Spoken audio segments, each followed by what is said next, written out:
Hello, everyone. Hi. Hello. It is I, Trooper SJP, and this is the Academic Foxhole. Hi, everyone. It's the game of life. So Krellin asked in chat. Well, Krellin said it's been a terrible week and wanted to know if he could get a mulligan. And then I said it depends on what. Hey, Scabby Snack. That it depends on, and also Crit Twitch depends on the game, right? And then he says the game of life, and I actually don't think there are mulligans in the game of life. I don't even think there's any kind of. Is that it? Levi, you're the same color as Scabby Snack. No, not Scabby Snack. Scabby Knack. Which is not the same as Scabby Snack. Because I feel like snabby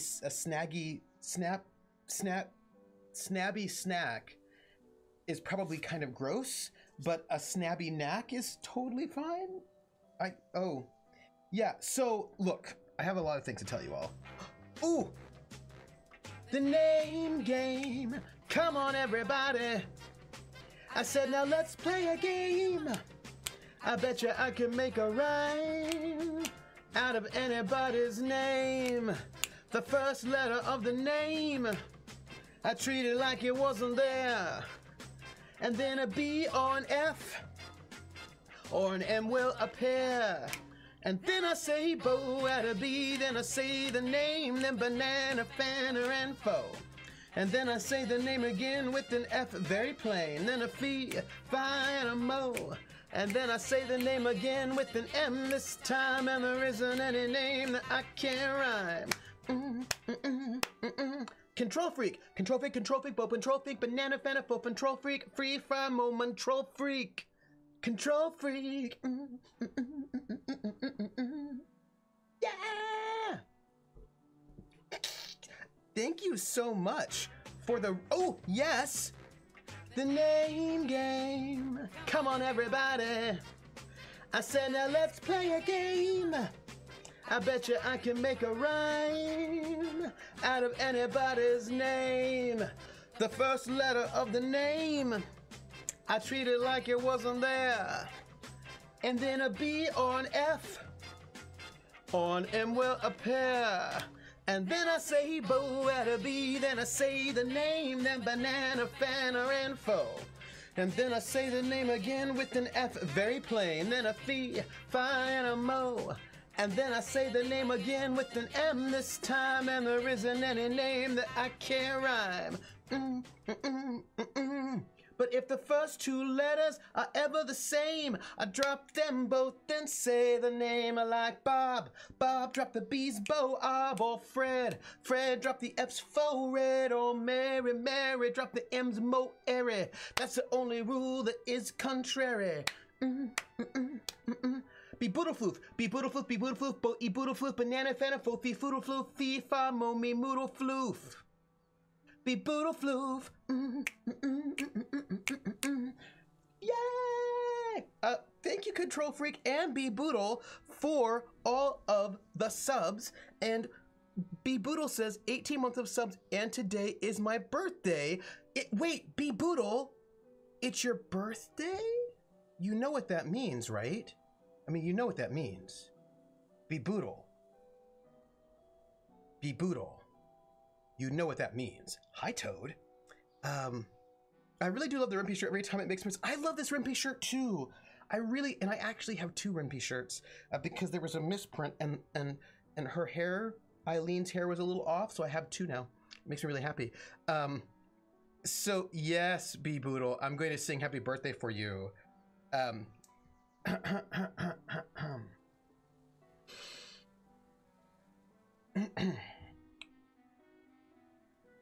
Happy birthday to you. Hey, happy birthday to you. Yeah. Happy birthday, dear B Boodle Floof. Don't go changing. I mean that. All right. Happy birthday to you and many more. Woo, beep, boop, bloop. Look, there's very little I want in my life other than be able to sing you happy birthday as if I were a lounge singer. That's really all I want. That's it. That's all I want. Thank you, Toad. I do love a good lounge sing. So hey everybody, let me tell you, we had a little bit of a late start today because of work related things, and I want to talk about them briefly. Do you know what's wild? So have to bring all my classes online, as you do, because of the coronavirus, and everything must be online. Scabbynack says, Trooper secretly wants to be a lounge singer, but there are no lounges left in this crazy world, and that is true. That makes me very sad. I feel like I could be a great lounge singer. I'd be like, you should tip your waitress. I'd be great at it. 2020 needs more Sinatra-esque big band and lounge singers. Yeah, I feel like it's fair. And I could just be like, hey, a work is done when you aren't essential, so you should stop doing it. But then I wouldn't have food or money. And I need the money for the food part. So you know. Hey, Atomica. Dap. So, I've brought my classes online, as you all know. And, no, you should keep getting paid. You just shouldn't work. Hey, you know what? I'd take it. I would take it. For a while, at least. Look. So here's the thing. I'm going to tell you a thing first before I get to the other thing, because that's how I am. So one thing you should note is that there has been this sort of push recently, and by recently in the last maybe 10 years or so, maybe longer, I don't know. There's a push to sort of make everything online, right? There's this idea that like, if you have all of your classes online, that's like somehow better because it's the future, and we should just have more of that. But really what universities mean when they say that is they want to have one person teaching classes with 20,000 people. So they want to get all the income from those 20,000 people, but they don't want to have facilities to deal with those 20,000 people, and they don't want to have lots of different professors. There is a story about this one big MOOC, massively online something course as a MOOC. Massively online something course. I can't remember the second O is. Anyway, the point is that University of Utah, maybe Brigham Young University, had this economics professor who was quite popular, and he sort of made video lectures for his basic economics class, and then the video lectures would be on the website, and then they would hire the TAs to grade it, and it was this class. He died, right? So he died, and the thing is that the university basically said they owned his class because he was work for hire, whatever. Anyway, so he's dead, and they just keep running the course anyway, even though he's dead, and they just hire basically grad students to grade everything, but the professor's dead. And this seems like a concerning thing, is that university administrators, people see this as like, oh, this is great, right? We don't have to have tenured professors at all. We just get some lectures recorded, then we have the classes up, we hire some grads or undergrads to grade it all, and then we make all the money, and we don't have anybody who can stand up to us because we've gotten rid of the tenured professors. Oh yeah, work for hire, right? And so there's this whole, and part of this is this real sort of push to convince everybody that the online course is just as good or better than an in-person course. So there's a lot of that. And anyway, we had our final exam for my lecture course, and Wait, Atomic says, would you ever let your brain get scanned on your deathbed so a trooper AI could keep teaching? No, I wouldn't. Mainly because A, I don't think I'm that special, and B, I feel like if I die, I should be dead. And by that I mean, to be very specific, it's the boomer problem. It's not about boomers. I'm using heightened language. My point being that one of the problems with the boomers, not all boomers, but this is a problem, is that there were a lot of them and they are living very long and they're not retiring. This is especially a problem in the academy. So we have a lot of people who are like, you know, in their 80s, whatever, they're up there, and they are not retiring. So it's really hard for Gen Xers to get jobs in the academy because the boomers are not retiring. And now the millennials are coming up, right? They're sort of coming into the space and taking it. So basically, it's not great for X downwards in terms of getting jobs because boomers just don't leave. Atomic's like, I work with a bunch of 75-year-olds, can confirm. Yeah, yes, Crit Twitch, yes. And so I think my point is, wait, where did I put my, okay, good. My point is that no matter how cool or smart or fun or whatever I think I am, which I kind of don't because you know how that is, I feel like there's going to be a time when I should be gone and there should be new ideas from new people. And so even if they could scan my brain and create a trooper AI,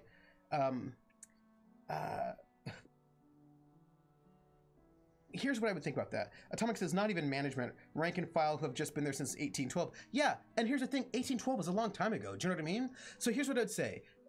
I would be okay with them scanning my brain to create a trooper AI, but, well, it depends, right? So here's the problem. I would be theoretically okay with a trooper AI if the trooper AI was only there for research purposes. So what I mean to say is that people would go and maybe interview the trooper AI, have discussions with the trooper AI, but the trooper AI would not be taking anybody's job. That would be the important thing, right? That would be my concern, that I would not want any trooper AI that was created to be used for anything other than chatting with, for like, and I don't think I'm that interesting, but like if somebody wanted to, like, for example, you could have a trooper AI all set up, and if like in 100 years somebody wanted to know what it was like to do like microhistories, like what was like in the 2020s, sure, that would be cool. Like, I think that would be great if we had like AIs of all the different, of like people from all different time periods. We could interview them and talk to them and write papers about them, or, you know, like that would be interesting. But I would never want any of those AIs used for any kind of labor that people who are currently alive should probably be doing. And they certainly should not become some kind of a canon.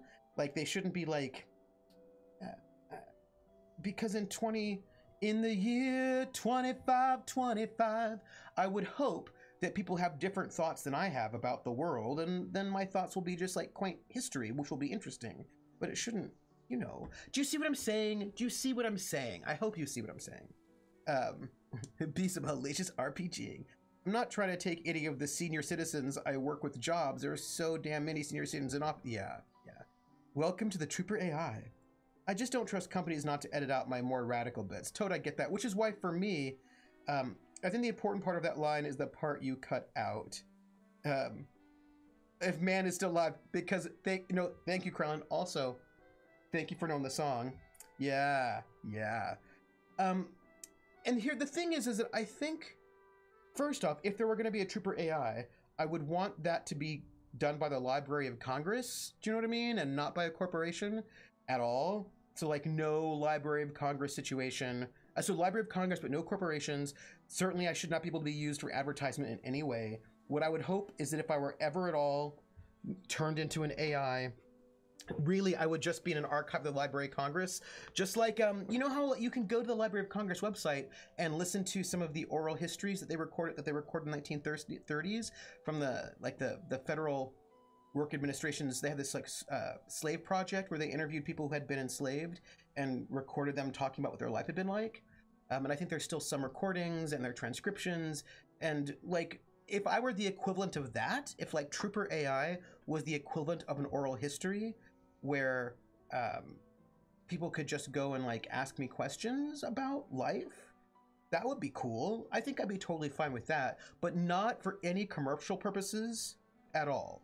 So that's my thing, right? So not for commercial, like just basically for archival purposes only.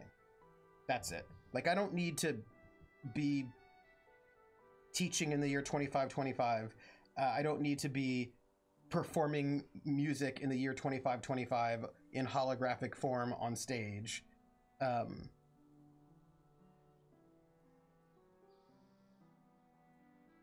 I mean, it might be interesting for like a historical performance practice to sort of like that I could like you could ask me to perform a song if I were like my holographic self in the archive. But you know what I mean? Like I think the point is that I feel like life is for the living and that living people should be doing this stuff. And I'm not one of those people that thinks that only young people, i.e. people from 18 to 25 should be doing stuff, like whole range of things. But I'm just saying that like, you know, we can do some turnover. That's all. That's all. A group in a boomer house, so obviously a group with boomer music. Oh, Krellin. Yep. I did too, but my parents were not old white Republican people, right? So I had very different boomer music. Scabby says, Trooper is just trying to figure out where he'd end up on the Dewey Decimal System. Well, that is true, because I think about the Dewey Decimal System a lot because I'm that kind of nerd. I'm a Dewey Decimal nerd. This is true. Toad says, I like the Futurama version of the song. In the year 25, if man is still alive. Are we dipping back into post-humanism? Aren't we always? We might be. Krellin says, society's always screwed up by the fact that mass media has reduced our need for bards by at least a factor of magnitude, if not by 2. Yeah. My parents actually were old Republican people until Reagan, when they left the Republican Party. Oh, that's really interesting. Interesting, Krellin. Oh. Cyclist says, yeah, my boomer parents were old white Republican, still listen to good music. What I mean is, sometimes people are like boomers, but I think what they really mean is Republicans, and not all boomers are Republicans. And it's just like, I feel like it's important. Nuance would be important. I'd argue that while bards are not needed, but their ability to share their bardship has expanded by magnitudes. Oh, that's interesting, because, you know, there are more people, you know, Atomica, we have people barding up all over YouTube all the time. Hello, NRW. So that's an interesting thought, right? We may have fewer professional musicians. Although I don't know about that either. Actually, I don't know, because when you think about, if we're talking about professional musicians, people who get paid for music and for whom that can be their entire livelihood, it wasn't like we actually had a lot of professional musicians in the 1800s or the 1700s. We actually had very few. We had the people that were sponsored by nobility in the church. Everybody else was an amateur. So, you know, I don't know. I have questions about it. I have questions about this. Carlin says, most of the boomers are Republicans, even if some of them are Eisenhower Republicans, because rich people tend to be Republicans and rich people live longer. You don't get conservative as you get older. The liberals just die sooner. Oh, that makes me sad, Anarchy. We're talking about, okay, Anarchy, this is a weird conversation, but somebody asked if, because we were talking about online, because I haven't even got to the point where I talked about my online final exam, which is why I was a little late today. But about, somebody asked, if they could, would I be cool if they made a Trooper AI and then like Trooper AI could teach classes? And I was like, no, on the Trooper AI teaching classes, but I think I'd be okay with the Trooper AI if the Trooper AI were housed in the Library of Congress as like a collection of oral histories, but not doing jobs. Most bards just covered other people's work, but we still needed them doing it because we didn't have mass media. Yes. But it's interesting, right? Because people still do this all the time. right? People sing songs in YouTube and GarageBand. You know, I mean, people are people people, so why should it be that you and us? Nope, stop. No Depeche Mode in the afternoon. So here's what happened. Anyway, we had our okay, hold. This is what I was going to tell you, that I might have to check my email, and I do just have to do that right now. Give me 1 second. Okay. Okay. So the thing that I wanted to tell you was that there are exam problems. Hold on. Dear student, insert name here. Thank you for this. This is the version that will be graded. Have a good summer amidst the corona. Be well. Sincerely, Trooper SJP. Except that I don't write Trooper SJP, because that would be weird. Hold on, and I think I'm basically done with that. So this is what happened.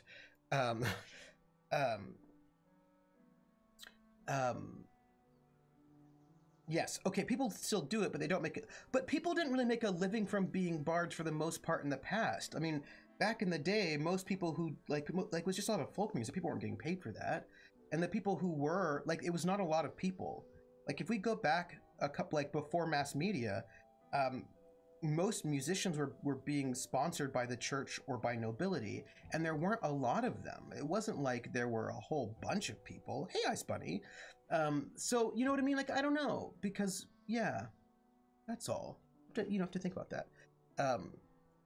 Okay, I would not have found NSP or GC5 or Gooseworks in the 80s or 90s. The only real off-market music of the last generation that really forced its way through was Weird Al.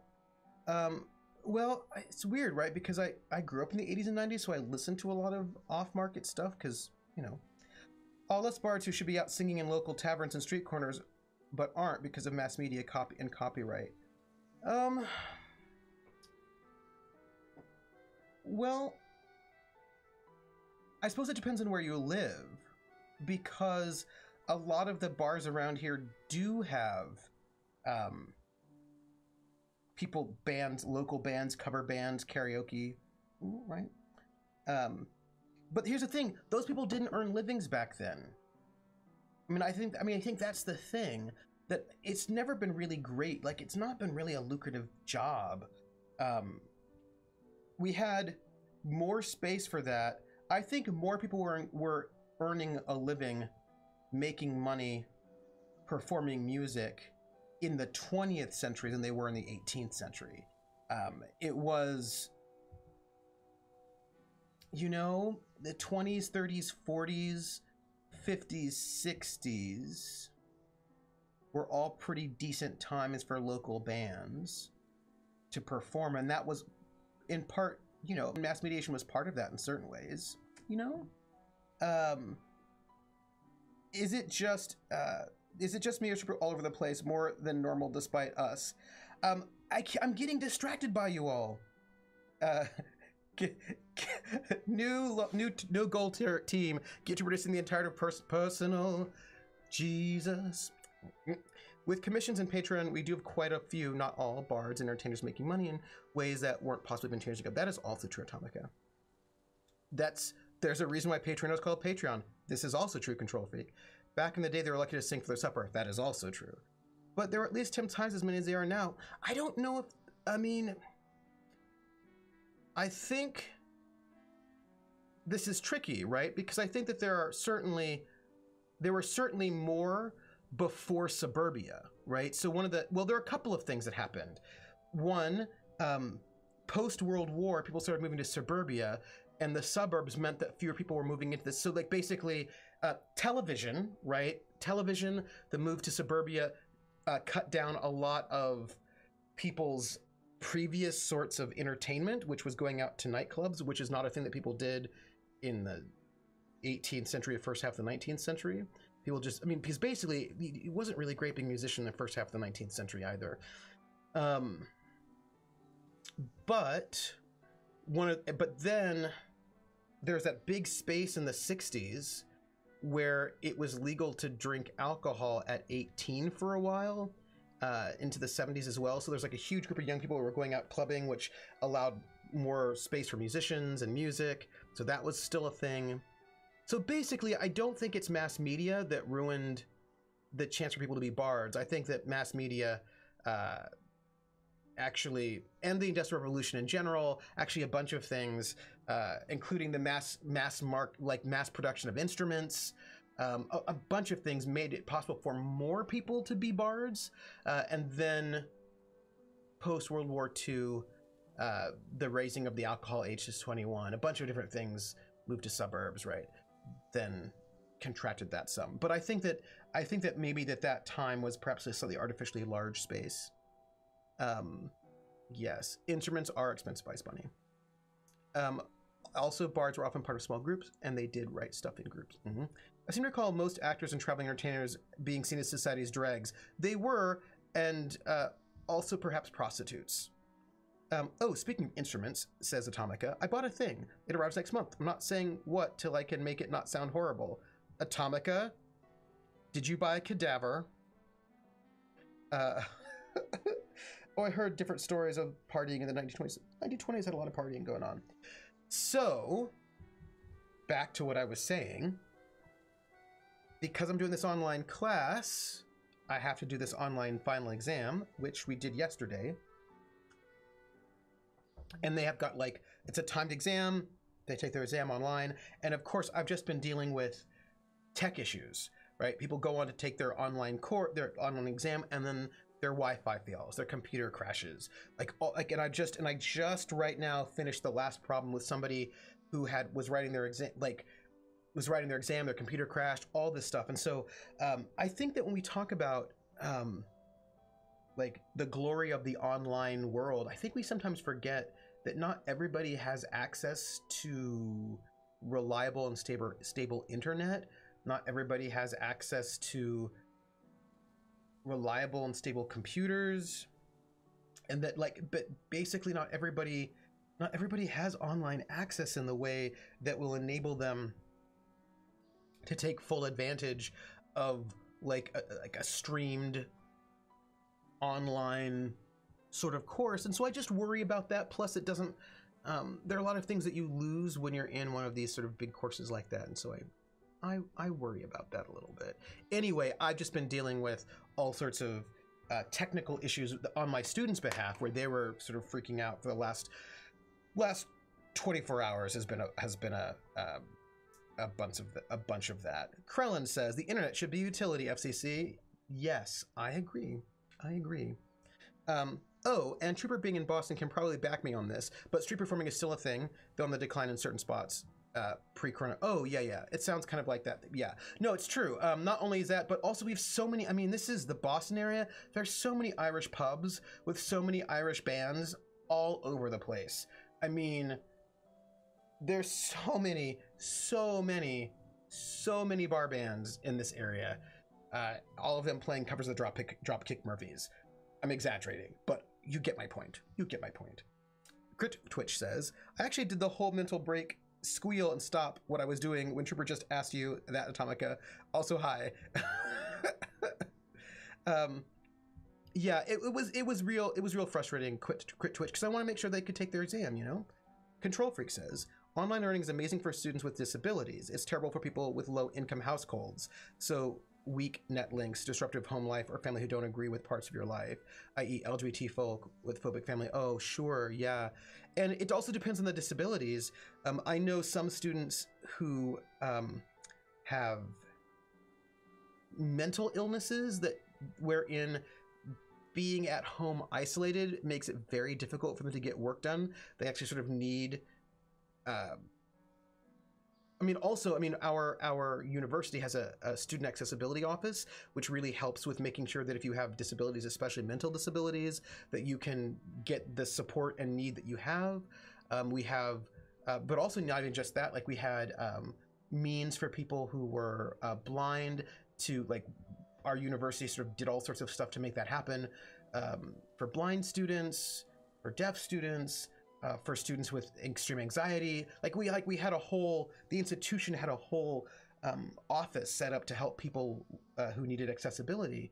And if they're just on their own at home, that may not work for everyone, you know?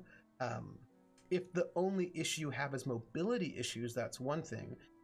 But there are people for whom online learning, people with disabilities from online learning is not necessarily the best thing for them either. Cyclona says, yeah, one of the pieces of discourse recently has been about all kinds of shit moving online and staying there, and it just makes me uncomfortable. Oh, not my university, but there are universities that have been trying to basically fire their professors and move things online for quite some time. You know, like move things online, fire the professors, move things online, fire the professors. And I just saw one of those universities, not mine, send out a letter saying, oh, now that we are moving online, we're proving that it can be done, and now we should just all be prepared to maybe just do this permanently. And that's, yeah, I am concerned about that. Concerned about that. Anarch asks, Irish or Irish? Oh, Anarch Dovey, without a doubt. Irish. I mean, without a doubt. What was the name of that instrument again that you said, Trooper? Wait, which instrument? Which one? Which instrument? Atomica. Which instrument? Which instrument? One of the ISP here started offering free fiber internet for the low income. It was interesting hearing about how kids had to go sit outside schools to use their free Wi-Fi to do homework. Ooh, that's rough. Yeah. Or should I phrase it actual Irish, what Americans think is Irish? Atomic says Boston, is heavily Irish. It's heavily Irish-American. And it is very much, NRW, I would say very much what Irish Americans think Irish is. Which, I have a story about that.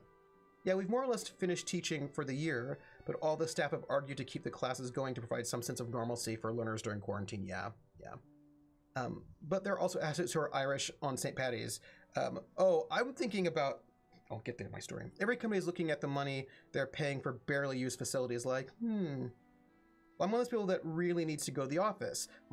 This working at home is really hurting my attention span. I know a number of people who basically have things like ADHD, et cetera. So they really need to be in an office. They need to be around. They need to be, yeah. I'm Scottish on St. Paddy's Day and French the rest of the year. Toad, I see you. Did Trooper play some game? Not yet, but I'm about to start. When I said, oh, when you said you got an instrument. Oh no, I said a cadaver, like a dead body, Atomica, because I was being super hilarious. Because I think dead bodies are hilarious. Denmark opens up most of everything. Oh. I need to not be around my video game console collection. That's another thing too. Like sometimes people actually need the separation between home and work in order to be productive. That if you are at like, and also being able to work-life balance, separation. So look, here's my story. And we're gonna just start Wandersong and at least put it up on the screen. We're gonna at least put it up on the screen. Where are we? So, oh yeah, we were already here. And no playing with cadavers. So here's the thing that I wanted to say, and that was,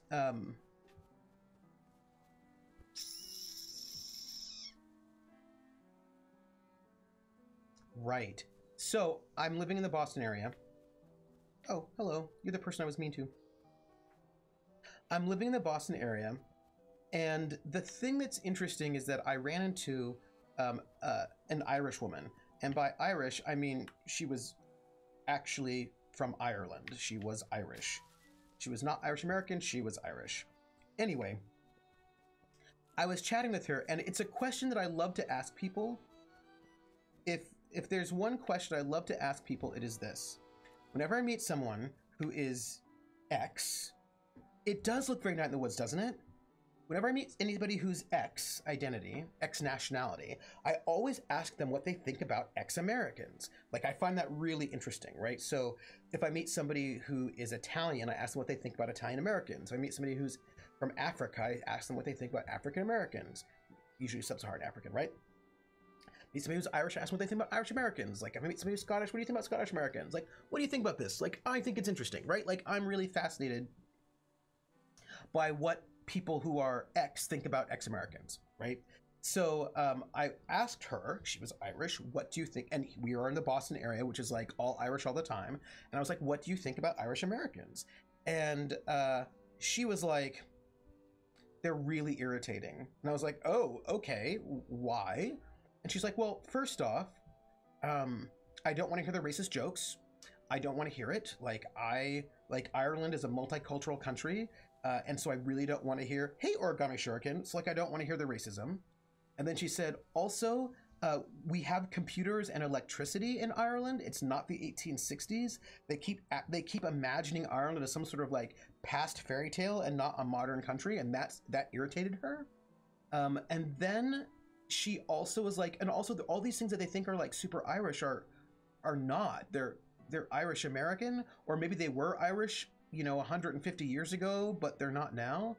And it's like they're really invested in keeping Ireland in the 19th century, and it's the 21st century. So I thought all of that was really interesting. Like, her relationship to Irish Americans was that she thought that what they were doing was like strange, and also then she was like, and also they should keep their noses out of our conflicts, because there was a lot of resentment over Irish Americans funding the IRA in the 1980s, because we did. Like, the IRA got a lot of their funding from Irish Americans, and she was not, she was from Ireland, she was not from Northern Ireland, but she's like, I don't think that Americans should be running around like getting, like, what are you doing? So it was really interesting to me to sort of see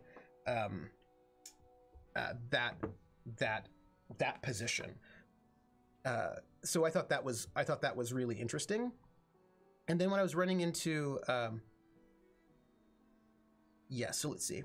Ice Bunny says, I'm in a high-risk group to get the worst kind of COVID-19 and decided after long reflection that health goes before any uni program, so you can call me a beauty school dropout in August. Oof. I'm sad that they're not doing something to make these things online for you. As an English person, what I think of English Americans is, I'm so terribly sorry. Yeah, Christian said that would be, yeah, well, they left in the 1860s, so of course those are the tales they carried with them.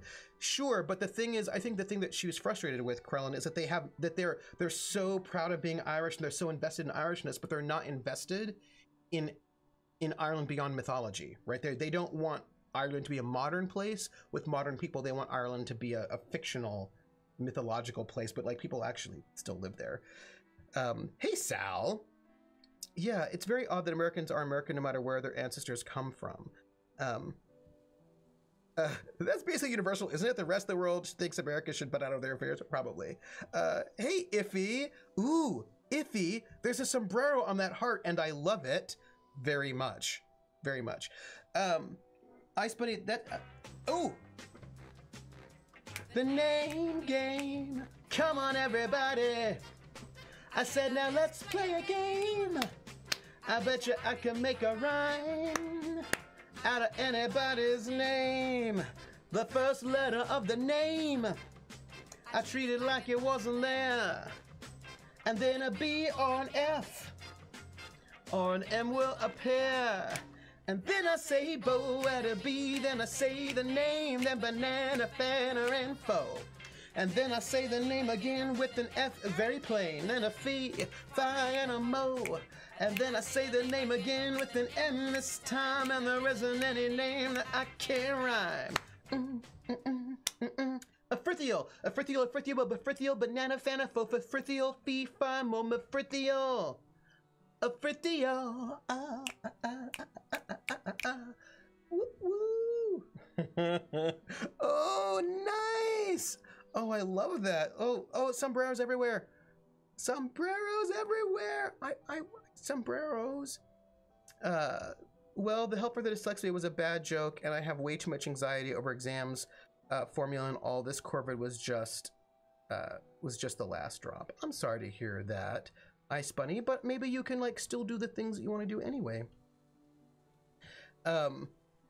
So some prayer hearts. So here's the thing. No, Brad works in Spanish too. It's true. So what I thought was really fascinating about, so Ice Bunny, I will say this is something that Americans often don't understand. Europeans often don't understand about Americans or America, and it's about citizenship. Yeah, I think there's a lot of tendency for Americans to look at the old world as some mythological place, and the modern world running into that really messes with their heads. They also don't travel. Yes, we also don't travel because we have no vacation. Like we tend to not get vacation, and so we don't really travel. So you know that is a thing. You know, in the same way, and in the same way that Europeans like to imagine America as like super new, in ways that it's also a little bit tricky. So yeah, so Ice Buddy, the thing about America is that unlike a lot of European countries, we have birthright citizenship. So when I lived in Germany, for example, you were only German if your parents were German or your grandparents were German.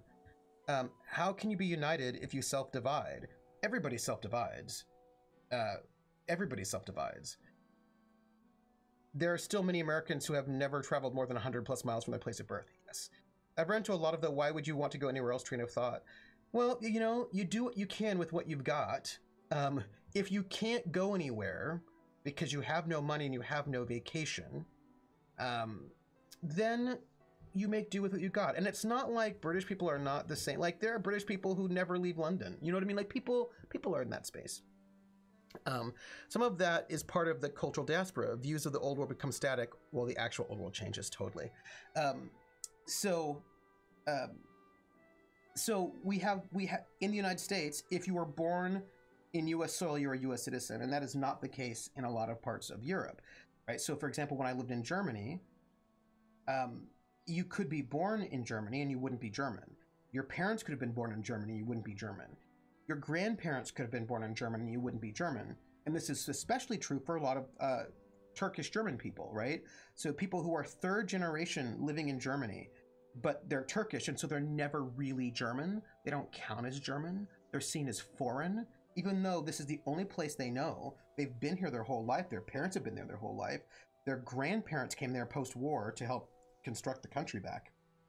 But they don't get to be German. And a lot of European countries do that, but we don't do that in the United States. In the United States, if you're born here, then they're always, legally at least, because we just have a very different system than the Europeans do. And not all Europeans, but quite a few European countries work on a system that we just don't work on.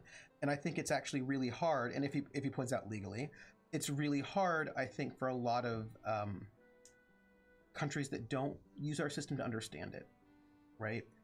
I've been in the same 40-mile area for the last 20 years, says Toad. Yeah, but the thing is, look, a lot of Europeans don't travel either. It's not like all Europeans are running around traveling everywhere all the time. My goodness. And Javai points out that the USA is massive and lots of places to travel to within the country. That, like, we're an entire continent wide. This is true. Well, I was stationed in West Germany. Me too, Coldrake. Love it. While the town of Frankfurt had a modern old world in it, it was when we went out to the tiny villages that had places that looked the same as they did 200 years ago, plus castles. Yes. If he says, but like skin color, you'll get side-eye about being true American from some people in certain situations. Yes. I do mean citizenship. Yes, Anarchdv. The American melting pot. Ethnicities moved to America, were toward the American dream, but still tried to live in small ethnic groups to hold up onto their heritage. Yeah, it's you know, it's very complicated. I actually had a pretty bad talking to from a European last month for being a fascist American. It was weird. Oh yeah. When I was overseas, people would say things about being American all the time. I thought it was particularly rich when I was being called a fascist American by some Italians at the time, even though like Benito Mussolini's granddaughter was in the Italian parliament at the time. And I was like, all right, well, you know, yeah. Coldrake notes that our states are as big as many European countries, and that is true. The US is the size of Europe. People who have never visited another state are about as common as Europeans who have never visited another country and equivalent. That's true. That is true, Krillin. Anarctive says, in Finland, you get citizenship if you're born on Finnish soil, even if the parents don't have citizenship. Yeah, see, Anarctive, that's how it works in the US as well. So, right, but there are quite a few European countries that don't. And I remember there was, in Finland, I remember there was like a bunch of, also if you're born in another country but have an American parent. Yeah, that too. And I remember there was some interesting debates when I was in Germany in the 90s, because they were doing a whole thing that if you had German ancestry, you were considered a German citizen. And that meant that people who had German ancestry from like, 150 years ago, but were in Russia, were able to come to Germany and move to Germany and be in Germany, but people who were Turkish but had lived in Germany for 3 generations were not counted as German. So like it's a different scene, and just the ways in which we understand citizenship and nationality is different, because remember, nationality is a fiction. It's a made-up thing. None of these things are real, and so we all construct these stories in slightly different ways. That's all.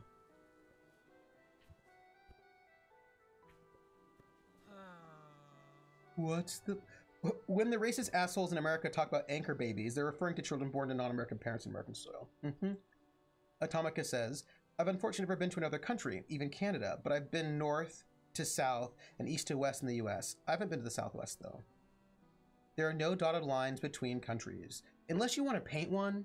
And it was, yeah, the minutiae of who counts always gets dicey and imprecise, yeah. Not until I finish painting them, says Toad. And it's interesting because, I mean, the whole thing is like, it's all fictional, right? And also, the only reason why I've been to other countries is because I joined the army.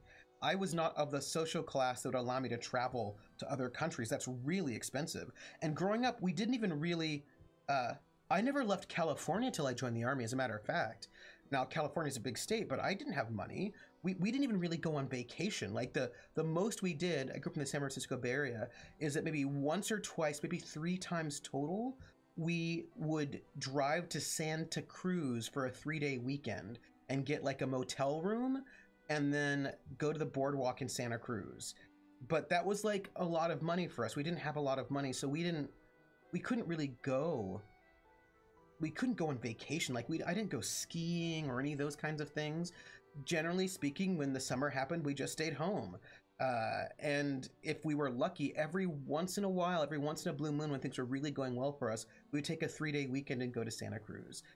But that was a big deal. And so I just never really did that growing up, and I never left California. We didn't have the money. Like that would be so expensive. Usually we just do things like, if there were a local fair, we'd go to a local fair that came to town, or if a carnival came to town, we'd go to that. Maybe we'd like see a concert or something, but if you don't have money, travel's difficult. And also we don't have vacation. So like my dad was in a union, so he would get 2 weeks vacation. So that was something that was like a really big deal. 2 weeks vacation is like a big deal in the US. So like also you don't necessarily have the time to go on vacation. But yeah, I first left the state of California when I joined the army, and the army sent me to different states where I would never have been able to see other parts of the country without being in the army. And then they sent me overseas, and I never would have seen parts of the world without being in the army. And then I went into a profession wherein, as an academic, I didn't know where my job would be. I might go anywhere. But if I'd stayed in, let's be fair, if I'd stayed in the kind of jobs that my parents had, like working as a clerk somewhere or a telemarketer or that kind of a thing, then I never would have left the Bay Area ever, right? Because those kind of jobs don't take you other places. I would have grown up in the Bay Area. I would have gotten a job, some kind of working class job in the Bay Area, and then I would have just, well, at this point in time, the Bay Area would be too expensive, so I'd be like pushed farther out, and I'd be off in like the outskirts of the Bay Area, commuting into some kind of job, and I probably would have never seen Europe. I would never have gone anywhere, because that kind of money and that kind of time would be far, far out of my reach. You know what I mean? So I don't think it's all that different for working class people hardly anywhere, really. Yeah, that's all I'm saying. Okay. Antarctica says, wait. Okay. Um, Antarctica says, I've been thinking fantasy as a genre, and this just made me, but I don't think medieval fantasy settings can be that successful because they have become so everywhere that no one really finds that kind of setting that engaging anymore. I think thinking in order for a setting to be successful should be completely strange to the point where nothing is but in a believable way. I came to think this playing Morrowind because I love the world. But see, like, here's the thing, Antarctica, I love Morrowind. It's my favorite. But there's a reason why D&D is super popular and other games are not. It's because it's familiar. There are people who really want the familiarity. They want knights in shining armor. They want all those fantasy stories that they read. There's a reason why people keep coming back to it. Like, while I love Morrowind for all its complexity, a lot of people just want to play Dungeons and Dragons in a very sort of medieval-esque, not really medieval sort of space. Like, and they want elves, they want dwarves, they want those things that look like that. Like, I'm currently playing in Overlight that's being run by Little Red Dot, which I think is really quite different. But like, that's not the number one RPG because a lot of people they want that. Also, Americans who have visited other countries are the same as Europeans that have left Europe. Yeah. Because you can't... Wait, Troopers from Cali? Yeah. We might be cousins, Coldrake. I don't know. We could be. In the Bay Area. Ice Bunny says, actually, there's a stupid fence to keep the wild hogs out of Denmark and the two-legged ones in. Somebody's watching me. And I have no privacy. Whoa, I always feel that somebody's watching me. Tell me, is it just a dream? Welcome in, Pastel Blue. Thank you for the follow. We are currently playing Wandersong, although we're talking about the construction of national identity, which I think is really interesting. And also traveling. Because people make fun of Americans for not traveling like their European cousins, but it's a little bit of an unfair comparison. Toad says, I was lucky to grow up poor in Maine, where you can drive to the lakes for a day out. Right, but then you didn't leave Maine. Do you know what I mean? Like that, like you're lucky enough that you could drive to a lake, but that's because it's local. You know what I mean? Like, a lot of Americans just they cannot afford to travel. If he says, yeah, I was foolish enough to want to leave SoCal for college, but like it was ridiculous expensive and I was very lucky to do it in some ways. Right, exactly. And like for some people, that's like the most they get. Coldrake says, our vacations were traveling by car to see a grandparent, going back and forth. We saw the Grand Canyon, the Redwood Forest, the Painted Desert, Mount Rushmore. Right, like where can you go in a car drive and hopefully get a motel room where it's not that expensive? Sal says, it's nationalist tripe, especially because the current administration does try to deport American citizens and harass them for being immigrants when they are in fact citizens. Just Brown. Yep. That's right, Ice Bunny. And Ice Bunny, 2 weeks a year is average. Many Americans get no vacation at all. So, right, like 2 weeks is if you're lucky. A lot of Americans just don't get vacation. So, right, like it's hard to take vacation if you don't get vacation. Ooh, you're still paying off loans? Yeah, I just finished paying off my student loans, and only because I have been basically working 2 jobs. Right, I've been working as a professor, but then also scholar in residence, where I do this extra thing, which was basically giving me room and board, not full room and board, but partially. So I was able to basically instead of paying what I was saving on rent, I was paying off my student loans, and that's the only reason why I was able to do it, because I was working 2.5 jobs. Atomica says, I have a horror story for travel. Dad took me to Disney World and Universal Studios as a kid because we had a family function to go to. Taking an aunt-in-law to see her ailing father. Here's the catch. I just had surgery. The most exciting thing I remember was going to the Lucille Ball Museum. Oh my goodness. Was that interesting though? Because Lucille Ball is kind of cool. Coldrake says, thanks to being in the Army, I got to see Missouri, California, Texas, Massachusetts, West Germany, and Turkey. Yeah, Coldrake, I got to see South Carolina, Texas, Massachusetts, South Korea, Germany, Florida. Yeah. Right, I mean, like, yeah, the Army sent me a lot of places that it was, you know, yeah, travel can be super far out of reach or even out of expectations. People need to have a bit of restless dreamer to travel, even though it can be accessible with the right kind of planning. And or not even just restless humor. Sometimes I just think that it's realistic or possible. Maybe not be married with a lot of kids. Like there's just a lot that makes it difficult. Caldrick says D&D equals Robin Hood, the Knights of the Round Table, Lord of the Rings. Yeah. Carlin says, I just want my games to give me things to do, not go muck around with the guilds for a couple of weeks. Hey, Pastel Blue. I am indeed streaming Wandersong at the moment, but I'm trying to get myself caught up on chat. It's a great game. I'm really loving it, and I'm loving it for its bardness of it. Cyclona says, yeah, I figured out that planning thing and could have been able to travel a lot recently. Wish I could make my friends see it. Yeah. What's awkward? Also, I can't say, but the story gets really good around Act 3-ish. Oh, okay. Thank you, Pastel. Every Thursday. Although, I have news about that. More often than not, people want a more expensive and curated travel experience, so they don't want the discomforts of hostels. Ice Bunny says, my childhood summer breaks were 6 weeks beach house and the day trips to Legoland and other fun parks, and people always puzzled that I was not traveling as a child, but my parents worked as a production gardener, so you cannot really stop caring for the plants. Yeah, it's true. Coldrake, somebody's watching me. On NPR, they spoke on businesses using phone apps to monitor employees. So if one becomes a COVID positive, they can look at the history to see who might be infected. Yeah. I look back at what I did and was like, wow, so that's good. Sal says, since we're speaking about vacations, the closest I got to vacation was growing up was a day trip out to like the Anzoberg. Yeah, I mean, it's hard. Not everybody gets vacation. I'm only getting 1 week a year of vacation. I don't get my second week till next year, my fourth with the company, says Atomica, right? I mean, like we really, like we work a lot in the US. Sal says, I got to see a lot of the US growing up, but because my parents are in the military, so I moved all around CONUS, yeah. Carl says, I've only lived in 2 states in my adult life, though I've visited several other states for like a week or so. Atomica has lived in Mass, New Jersey, Oregon. Oh, and Iffy says conventions are an interesting opportunity to travel too. They really are, but I never got to go to conventions until more recently when I have a job that allows me to do that, you know? I am vulnerable to distractions. It is true.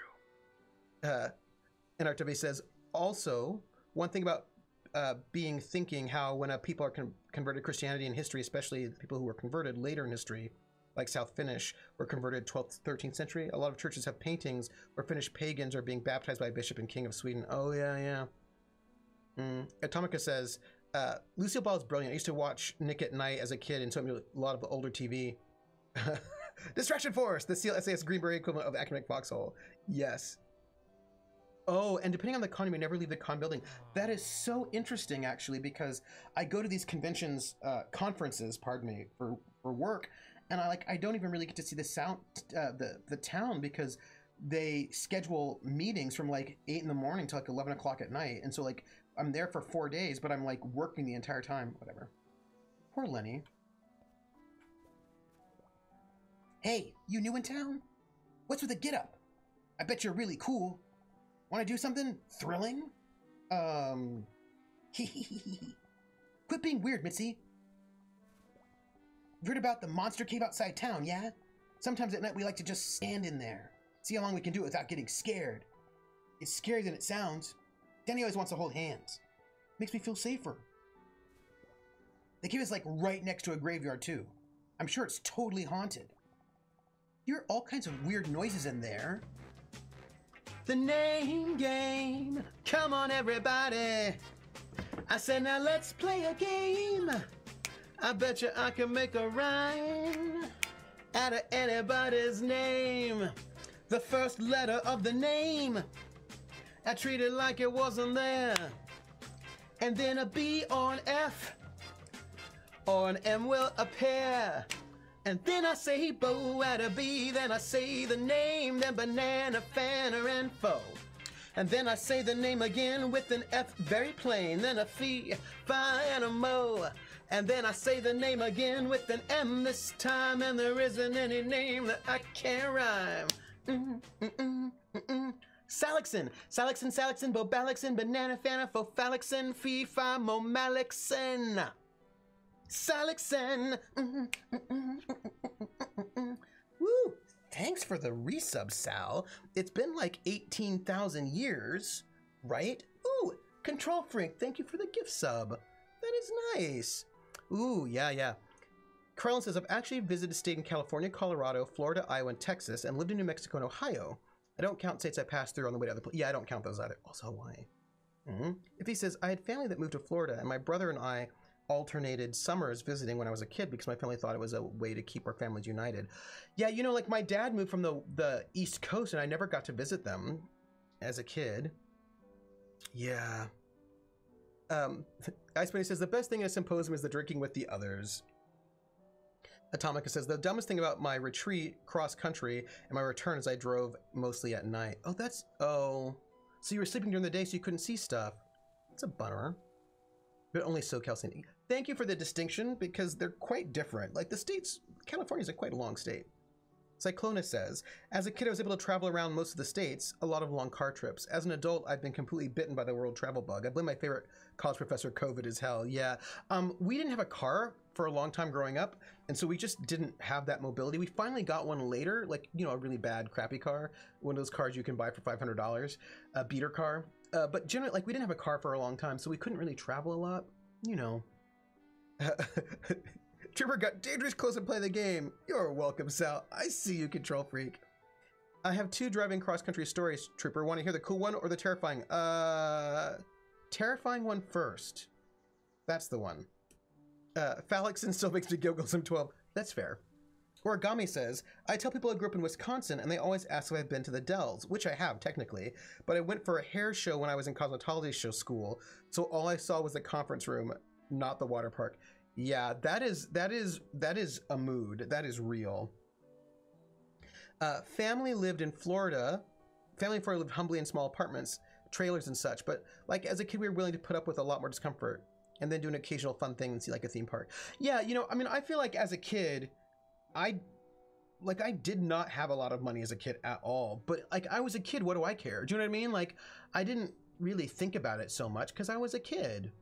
And like it's different when you're a kid, like, you know, I mean, I don't know, at least for me it was. I didn't, like, if that's your norm, like you live in a motel, that's cool. Like I didn't have a lot of expectations for like grandness, so I was pretty fine with a lot of stuff. Scabby says, kids don't know it's not a big vacation or whatever. Exactly. Yes. Aren't they not cute? Someone thought they would fit me. Oh, where did you get all those? Where do you get all those little bunnies? They're cute. Otober, have you seen it? I have like one in the top 5 coolest heart emotes. Oh, oh, that is the cutest. Sal, I love your heart. That heart is amazing. That is adorable. When I was young, says Origami Shuriken, my family would drive up to the boundary waters of northern Minnesota to go camping. But once there were more than 3 kids, travel was limited to Grandma's house at Hollies. Yeah. And that's the thing. How many kids are there? Like, how old are those kids? Do you need plane travel? Because planes can be expensive. Those monsters are totally real. Well, if you want to be cool, you should totally come to the caves with us tonight. Wait, isn't there like a show tonight though? Oh yeah, at the Cray Ray. That basically never happens. We can't miss it. Oh. I can't wait to move out of here. I'm tired of this lame town where nothing happens. Wherever you go, I'm coming too. Don't leave me with these plebs. I would never let that happen. Oh, look at our little... Ooh. I can change the color of these flowers. Of these leaves. That's interesting. Oh, you don't know where you got... Oh. Watching a movie in a mall. Oh, yeah. Going to the movies, going to dinner. Like, you know, like for me, like going to movies was a big deal sometimes. Atomica says, okay, so I was just inside the Rocky Mountains around 5 p.m. Hit a rest stop. When I got back, I found a middle-aged woman sitting on my hood. As I approached, she asked if it was my car. I said, yes. She said, you're from Massachusetts. Have you driven Cabbage Hill before? No? Okay. You stay here tonight and you leave in the morning or you die. Don't do it. Then she got in her 18-wheeler and drove off. Wait, what? Wait, Atomica. Wait, so I slept till dawn, start driving, it's nice and clear, and I get a huge view of this winding mountain road where I would have died if I tried to do it at night. So I drive a couple more hours and I end up at the crest of this mountain when suddenly, Atomica, what is happening in your story? Oh my gosh. Okay, I need... Okay. I did not leave the U.S. until after I graduated high school. Yeah. And only because I was in the Army. Also, you can click on any emote in chat to see where it comes from. Ice Bean is from Mop Thirst. Mop Garden. Huh. Yeah, Atomica. I need to know what's going to happen in your story. Atomica! What happens in your story? I know you're cliffhangering us all the time. You've got good GM pacing. Yar. Heh. Ahoy. Heh. Doubloons. Hmm. Yeah, Atomica, did you die? Did you die? If I ever get into streaming or something with emotes, I want bunnies with a cherry between the ears. Yeah, Scabby notes you have to tell us if you died. It's true. It's just like people, if they're a cop, they have to tell you. So, you know, if you have to tell us. I'm gonna go over here. Atomica is in fact a ghost possessing a keyboard. Could happen. Hello?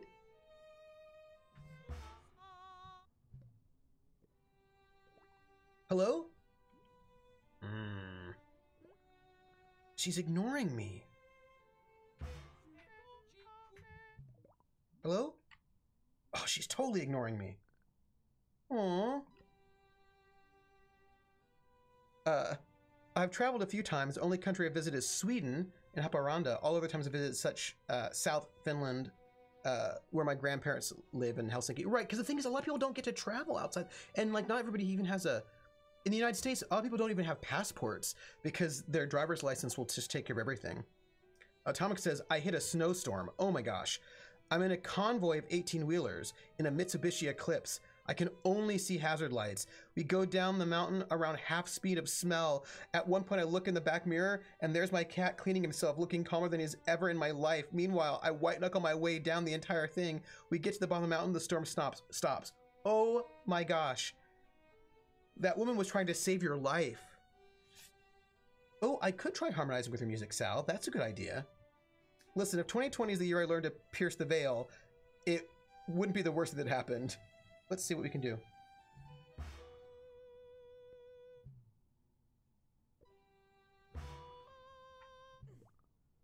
Excuse me. I'm playing here. If you're going to sing along, please follow my cues, okay?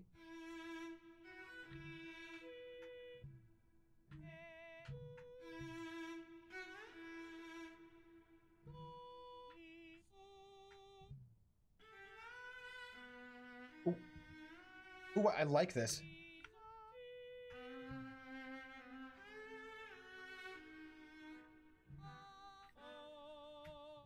I'm really enjoying her violin playing.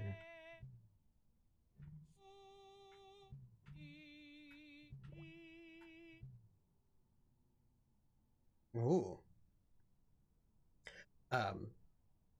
Ooh. I remember telling Strix Beltran about how multiple people have approached me in my life and asked me if I was a ghost. My answer is always yes. And she proposed maybe they were the ghosts. Ooh. Listen to Hood Ornament Fairies. No. She didn't try. I would be dead if I had not listened. Yeah, that's so intense. That's so intense. Try a little faster next time, okay?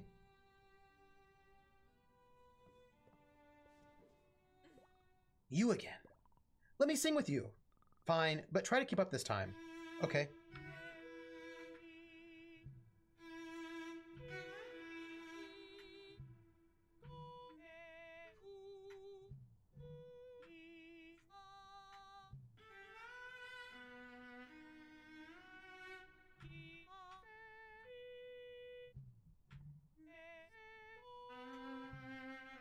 So give me new things.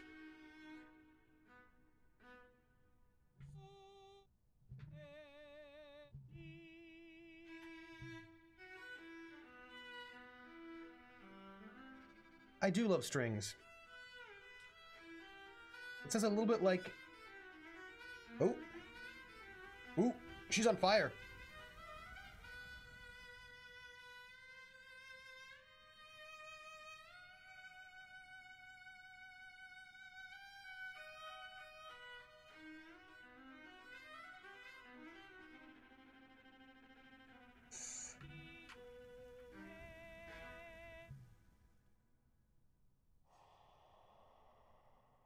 Ooh.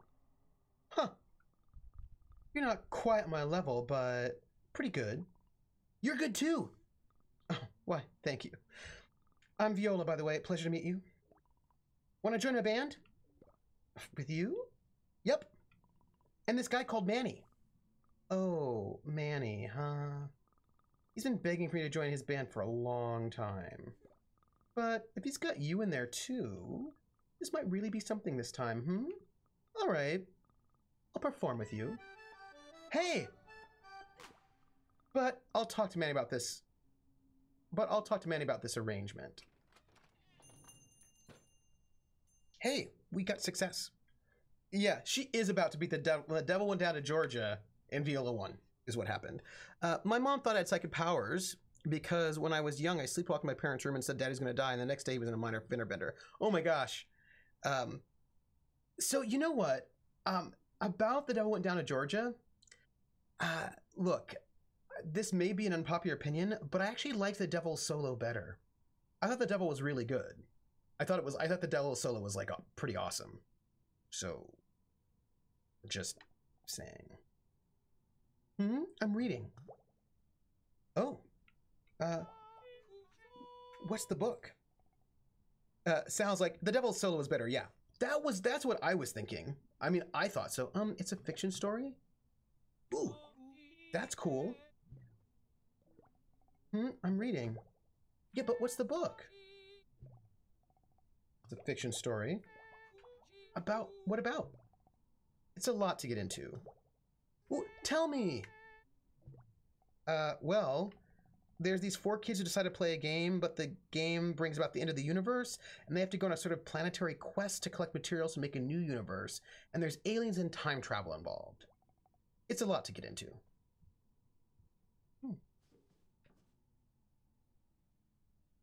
The Devil's Solo gets even better in the Primus version. Oh, I should listen to that. I guess we all know where the trooper is heading in the afterlife.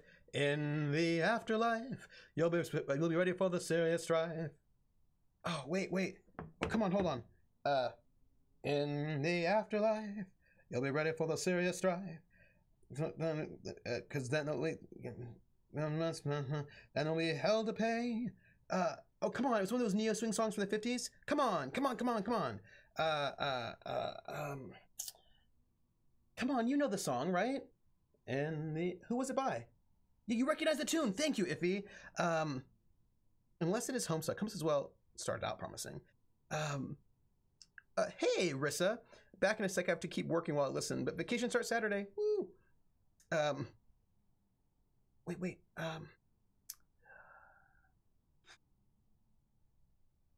Come on. What's the song? Squirrel Nut Zippers. Thank you. It's Squirrel Nut Zipples. That's what it is. Hell, thank you. Thank you very much. We're all good now. And I'm gonna have to copy this link because I need to listen to it when we get off stream. I'm not gonna listen to it on stream because then I'm gonna be dinged as like I would be seriously dinged. But I want to listen to it because I haven't heard it since back in the day. I remember that. Yeah, no, and I mean I was this is the Eagle Cafe. Every day I come in here. Every day I serve coffee. Every day I wonder why. Whatever. People are so there's everybody down this like everybody's like a downer in this town. Apparently this gets really good. Whoever cares. Gets really good in the next act. Hello. Hey there. Interested in buying some beans? Scroll Up Zippers is so 90s Gap commercials, but it's also fun music. Viola has to be Niccolo Paganini, probably. Sure. Grand, except I'm out of beans right now. But you can still pay me. I'll deliver next time I'm in town. Oh, actually I don't have any money either. Well, I'll put you down for 500. Want to increase your bean reservation amount? No, thanks. No skin off my back. No, I'm good. All right.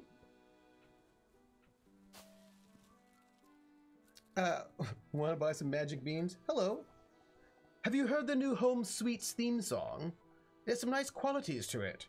But does it stand out in the crowded candy shop genre? I think not. I'm actually a very talented critic, I'll have you know. No matter how good something is, I can always find something wrong with it. I've never heard truly good music before. My house, come on to my house, come on. Come out of my house, I'm gonna give you candy. Come on to my house, I'm gonna give you everything. Esteni! Hi, how are you, Esteni? It has been ages. How have you been? What are you doing? Thank you for the raid. Raiders! There, I want Nightbot to be a member of my community so Nightbot can use emotes, and I don't know how to do that. Nightbot, come on, Nightbot. I want Nightbot to just be... Come on, Nightbot. Come on, Nightbot. If anybody knows how to make Nightbot a member of your community without paying for it, let me know. I'm started with them. I was lurking with Estenian multi-streaming. Nice. Do it. We're basically playing Wandersong right now. You can buy Nightbot gift subs, but that's it. Nightbot doesn't deserve a gift sub. Nightbot's the worst. Whatever, Nightbot. My great taste extends to all things. Nice outfit, by the way. Nightbot is like Sketch. Nothing is perfect. Ban Nightbot. Nightbot. You know, I've been playing some puzzle games today. This is from Esteni. Normally, a good friend of mine does TTRPGs on Thursdays these days, so I missed the Thursday streams. Oh, what's the TTRPG? What is it? There's supposed to be a way, I thought, without doing that. Or is a different bot? Oh, Trihander. I have Trihander. I have it right here. And I want to...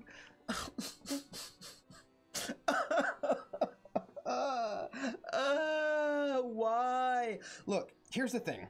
I want to GM all the games. The name game. Come on, everybody. I said, now let's play a game. I bet you I can make a rhyme out of anybody's name. The first letter of the name, I treat it like it wasn't there. And then a B or an F or an M will appear. And then I say bow and a B, then I say the name, then banana, fan, or info. And then I say the name again with an F very plain, then a fee, fi, and a mo. And then I say the name again with an M this time, and there isn't any name that I can't rhyme. Esteni, bob, Esteni, banana, fanna, fof, Esteni, fee, fi, mom, Esteni. Esteni. Ooh. Oh, yay! Hey, I did, Scabby, it's true. I did have an existential crisis about time. That's exactly what it was.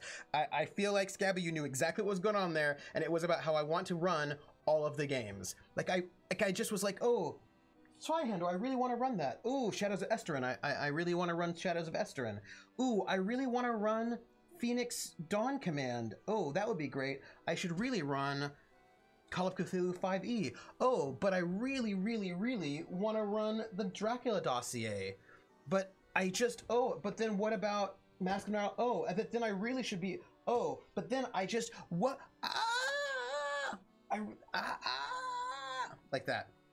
How do you call it in English when a newspaper writes about a just obituary? Although obituaries are not just for celebrities, they're for anybody. Anytime somebody dies, there's usually an obituary about them afterwards. Nerdgasm. What if you run all the games at the same time at once? And I have to move. And I have to move. Also, I have to move.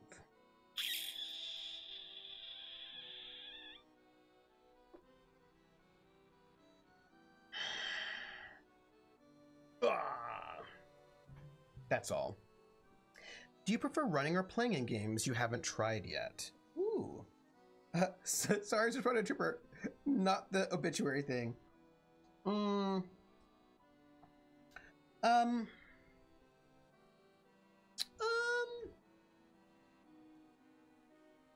I prefer playing or running in games that I haven't tried yet?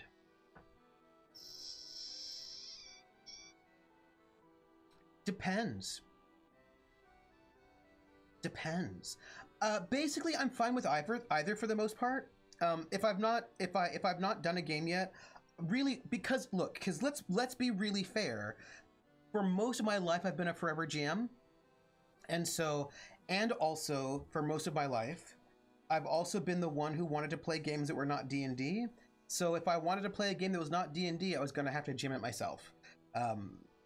So for the most part, not always, but for quite a lot of time, I mean, I found some really great groups, like the group that Rissa and I are attached to in a way, and some other groups where that's not been the case. But very often, if I've wanted to play a game that was not D&D, I had to GM it. So that's kind of my default. So I don't mind GM a game I've never played before. It doesn't bother me at all. There are a couple of games that I have not yet been able to really wrap my head around what the experience is like, and that I'd like to play first. But either way is fine, with a couple of exceptions. I use the right word. I'm writing one about how I wish my childhood would have been. So you're writing an obituary for your childhood? Hmm. I like GMing for other GMs because they're always so excited to be a player. Yeah, I do. Yeah. I also like really proactive players, and so GMing for GMs is really great because GMs tend to be pretty proactive, and I really enjoy that. I want to get in some more practice with the other systems too. Yes. I'm really, there are things I'm super interested in, and there are things that I'm excited about.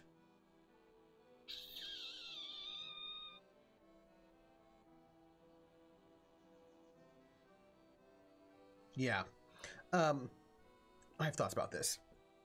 I'm running a stalker game. Are you really? That sounds fun. I want to learn to GM, but I'm daunted by the responsibility. Oh, you know, it's not even... Troopers was like, F your text wall. This is why I broke up the first story. Wait, did I miss it? Wait. Atomica, did you tell me a second story and I missed it? Wait. No, there's a snowstorm. I don't think I missed it. I don't think I missed it. Right? I don't think I missed it. I don't think I missed it. Oh. Okay. That wasn't me, that was Nightbot, I'm sure. I'm currently GMing a D&D side adventure for my current D&D group. My DM is enjoying getting to be a player for once. Oh, that's see, some love for your GMs out there. Some love for your GMs. You know, Iffy, here's what I'm thinking.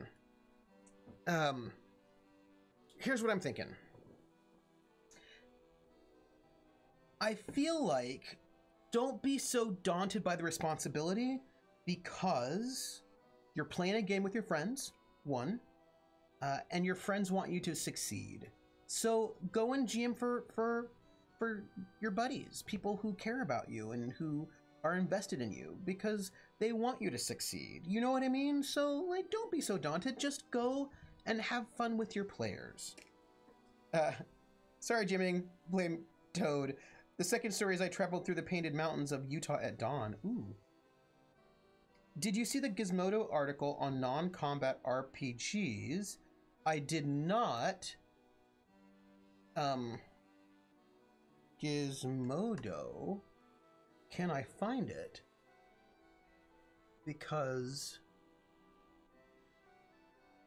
you and I, Rissa, played a GURPS game that was 3 years long and had only 2.5 combats in it. So, like, you can do non-combat in many different systems. I'm looking for... Where is it? RPG. Maybe I should just... do a search for Gizmodo. Oh, here you. Thank you, Rissa. You just. Come on to my house, come on. Come on to my house, come on. Come on to my house, I'm gonna give you candy. I'm gonna my house, I'm gonna give you everything. WebDM! Thank you for the raid. Wait, we've got a raid. We've got a raid command for raiders. It's either for when we are raiding or for when people are raiding us back. Wait, here you go. WebDM, thank you so much for the raid. And in response, ce n'est pas un raid. Welcome in. We're theoretically playing Wandersong and also talking about RPGs right now. Thank you so much for the love. How are you doing? What were you streaming before you got here? What was going on? Atomica says, let's see. Oh, wait. Okay, so Ice Bunny says, I was reading this thing today about forgiving, accepting when you are still hurting, and the writer suggests that you grieve your past was not how you wish it should have been. Oh, that sounds very cool. Atomica says, I hit a piece of highway with just 2 lanes through the canyons, and I was absolutely alone, doing 65 through this beautiful winding road, and it's the closest I've ever felt while driving to be in a video game. It was my favorite hour of driving I ever had in my life. That sounds amazing. That sounds amazing, Atomica. Surprise bonus horror story! Just before I drove through Wyoming, the moment I entered, I immediately felt my heart race and felt a creepy feel of you're gonna die here, worse than even in the snowstorm. Nothing happened the entire time, but I will never go through Wyoming again, even in my life. I won't even take a flight path over it. Hey, you know, I mean, my mom always told me that you've got to trust your vibes. When those vibes happen, that you've got to trust your vibes because, right, that's actually quite important. So now I want to see what this, okay. So this is a bunch of RPGs with no combat in them.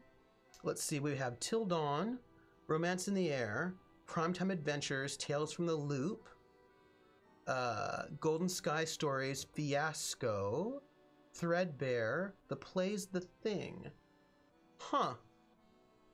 All right, I'm gonna check those out. It's interesting. I have thoughts about this. Is the half combat no, Skeptic, is the half combat a TPK? No, I will tell you what that half combat is.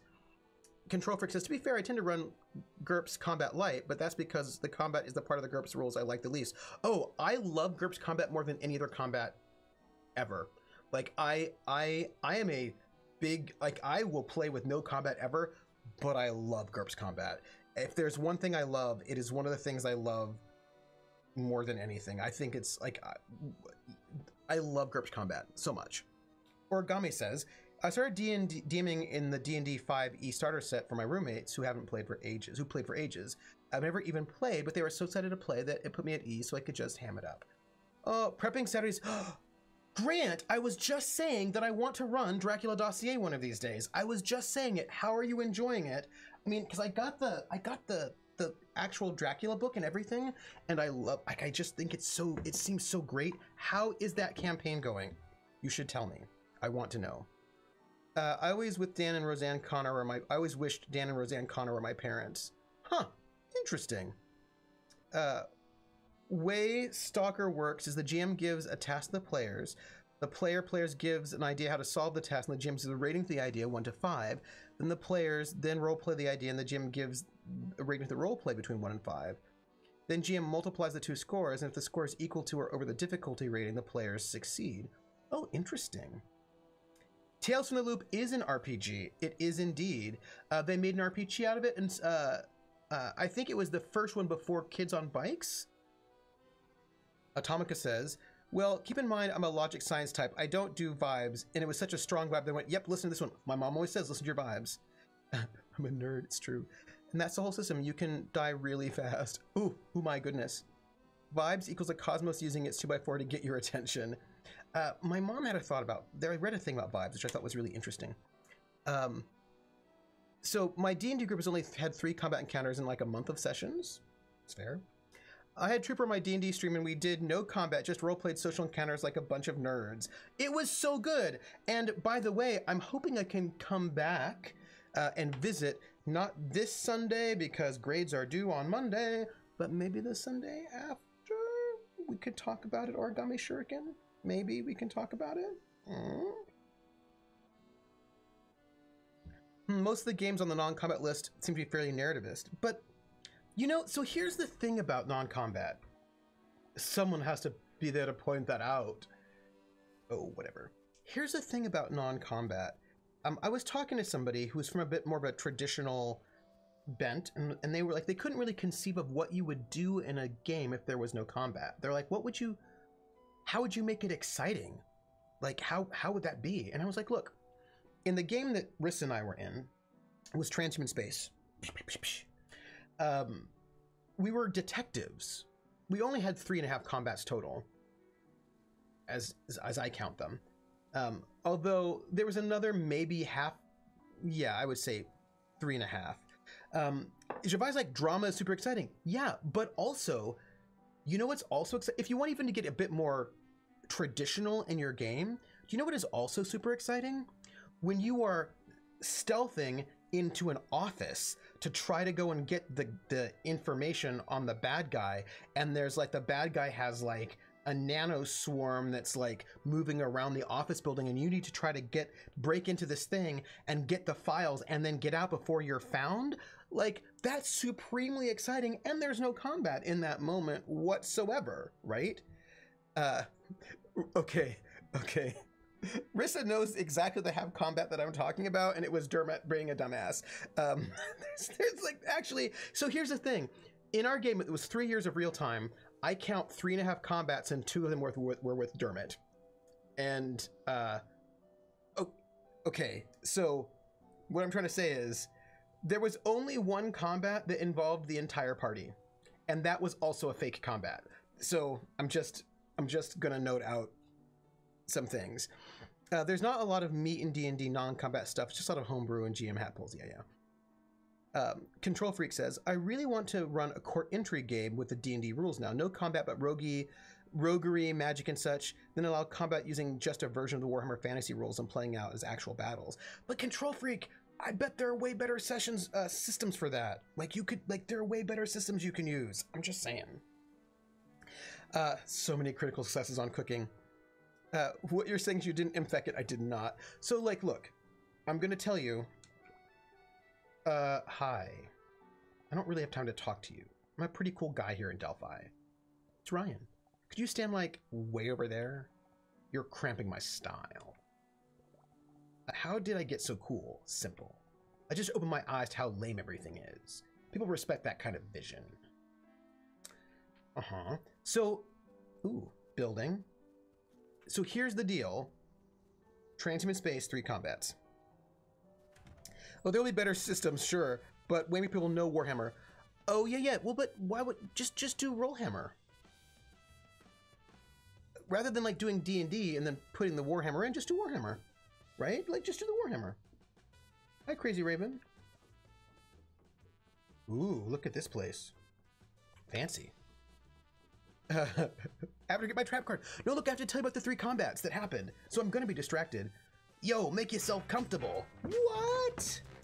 The name game. Come on, everybody. I said, now let's play a game. I bet you I can make a rhyme out of anybody's name. The first letter of the name, I treat it like it wasn't there. And then a B or an F or an M will appear. And then I say bow at a B, then I say the name, then banana, fanner, and foe. And then I say the name again with an F, very plain, then a fee, fi, and a mo. And then I say the name again with an M this time, and there isn't any name that I can't rhyme. Yeah, Bobert, banana, fanna, faux fair, fee, fi, mo, mare. Yeah. Oh gosh, thank you, Atomica, for that gift sub. That is awesome. D&D is not good for court intrigue. Changeling is tailor-made for it. Changeling, how's like there are a lot of games that could probably do it. Origami says, I like Fate, but I don't think I had a very good grasp of Fate combat when I ran it. Fortunately, it was just a one-shot, so I just leaned into whatever seemed to work for the narrative and time allotted. Fate is such an interesting system because people always say that you can never really understand Fate. It's like so hard to get your mind on. And I don't think that's true, but I also think that I think that because I'm coming from GURPS and people who made Fate comes from Fudge and people who made Fudge came from GURPS, right? So it's a narrativist system, but it's not so far from GURPS that it seems completely strange to me. Yeah. I'm enjoying City of Light and Shadows and Fate Condensed. I still don't like the Fate Reddit. That still makes me madness. Yeah, no, the Fate system. I think it actually is pretty easy. There are a couple of things you have to wrap your mind around, but I don't think it's that hard. It's pretty easy, right? And I will say that there are a couple of things. Oh yeah, I don't think it's hard. I think that there are certain kinds of things you have to wrap your mind around in certain ways and ways to play with it. Krillin says it's narrativist, but a narrativism that walks next to simulationism and sometimes hold hands. Yes. And you can push it one way or the other. So there are certain things that I do that are more simulationist with the way that I run Fate because I like that more than the ways in which some people say you should run Fate. For example, I think, for example, task difficulty. So there are two ways to do task difficulty in Fate. And there's the way that people on Reddit say you should do it because that's the real way to do it. And I think it's the way that's suggested in the core rulebook, but Fate Condensed notes the simulationist way as well. And that is, so for example, in Fate, they say things like, if you want a task to be easy, you should make the difficulty 2 less than your player's skill. If you want it to be like an average difficulty, you make it the same difficulty as your player's skill. If you want it to be more difficult, make it 2 higher than your player's skill, because then they'll probably have to spend a fate point to get there. If you want it to be really, really challenging, make it 4 more than your player's skill, and that'll be really difficult for them. And so that particular way of looking at Fate says that the difficulty should be based on the difficulty you choose should be based on where you're at in the story in some ways, right? So for example,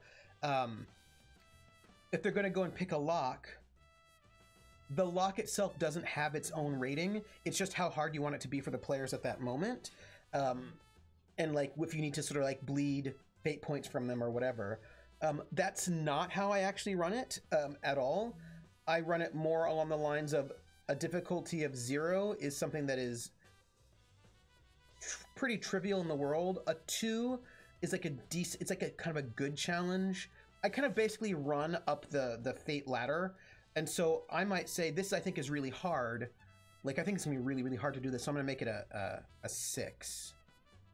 But they may actually have a 4 or 5 in that skill and it won't be that hard for them because they're really badass at that. And then I want them to feel badass. So like I end up running Fate difficulties a little bit more simulationist rather than the narrativist way than people want. And I'm fine with that because that's kind of how my mind works that way.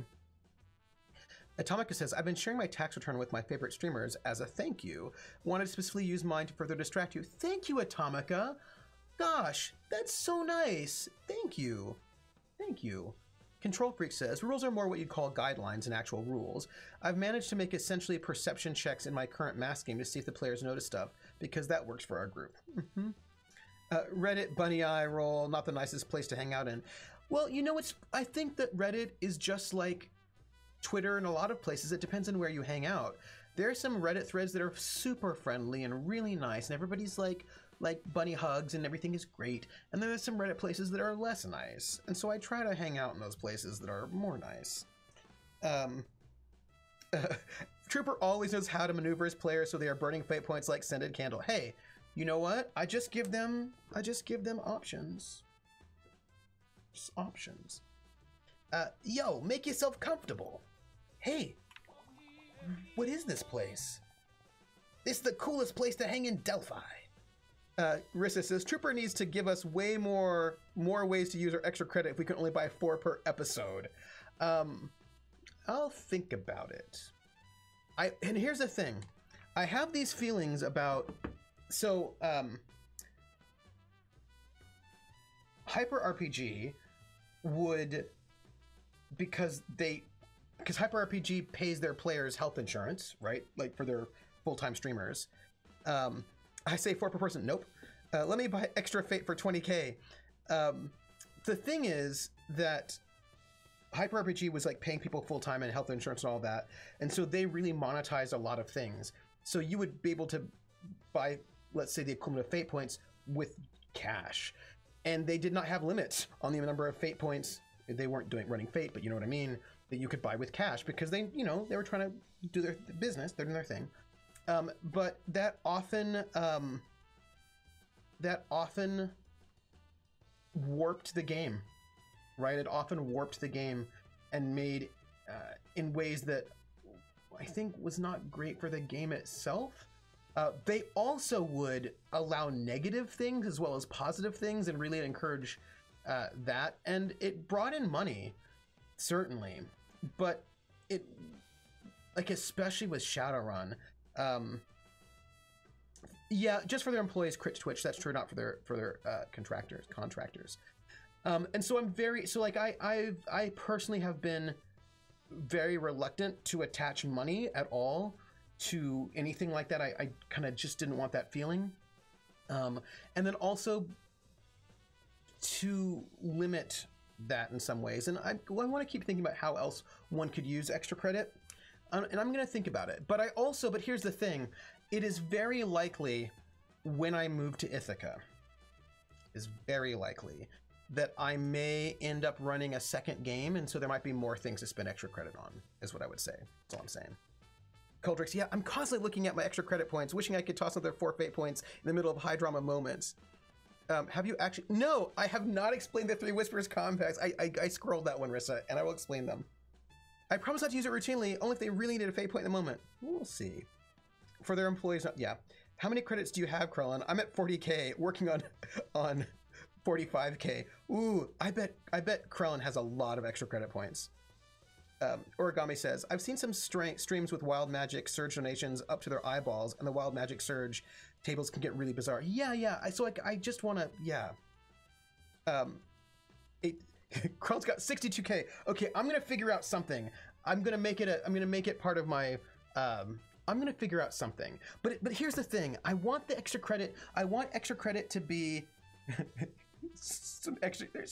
I want it to be good, right? Like I want the extra credit usage to be good, like to be really useful, impactful, valuable. I want it to be good. So if I like each one, I want it to be something. I want it to be really good. I want the extra credit. I want it to be meaningful. That's all. Oh, Krellin keeps missing the buying window because I get to the show late. Oh no! I've been looking for a few new games, but not really found any that grasp my interest. Oh, interesting. But here's the thing. I think what's interesting is that with each different game, it'll be something really different. Oh, ooh, sombrero. Food, drinks, music. The Crazy Raven. Tell your friends. By the way, we're going to do a giveaway. And that giveaway is going to be Ancestors Legacy, which is a strategy game. So, just to say something within the next 5 minutes, and, and then you'll be entered in to do it, and that will be it. Yes. But you worked to give Rocket Fuck 7 Fate points, and she came down no burning all of them. Yes. Yes, she did. And she's maxed out her mental stress bar, which I'm excited about. Well, that was good. That was good. Actually, not really true. I did try to get into the Only War game.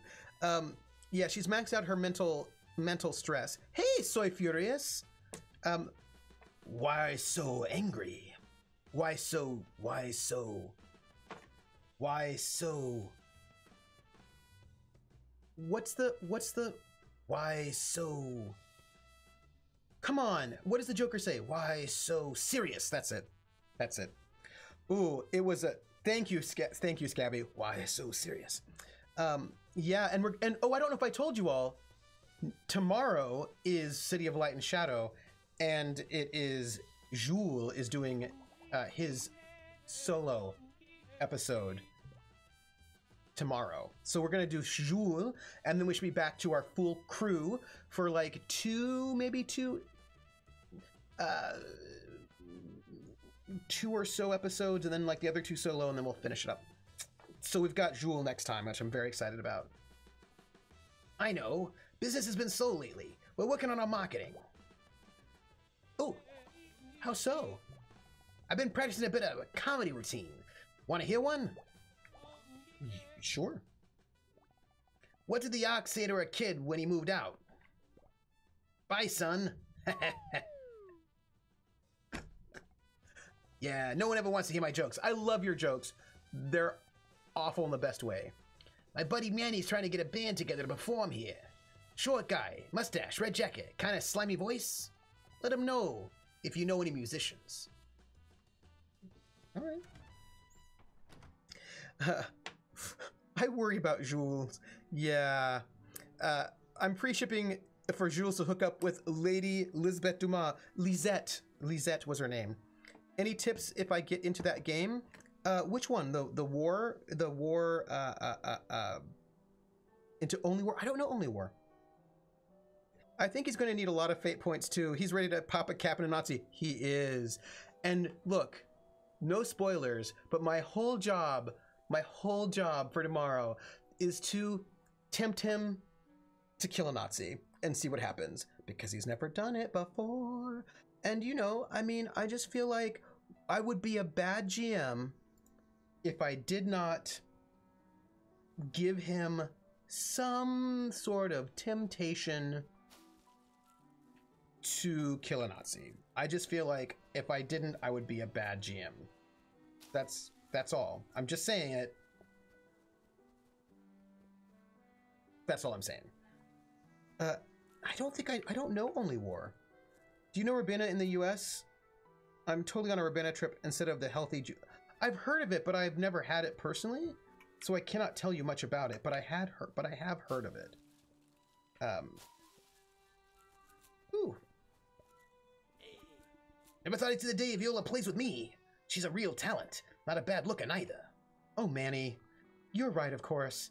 But shut it. Sheesh, just saying. Anyways, Ace, we still need one more performer. Sooner the better. I know. Well, find anything yet? Not yet. Okay. Just try not to get distracted by dumb side quests, all right? I'm totally gonna get distracted. Chris is like, I'm shocked. Not. You know. Let's go this way. I feel like... Okay, the Delphi Cemetery. This is where we want to go. Only War is deadlier than the other 40k games. Oh. Interesting. Interesting. Oop.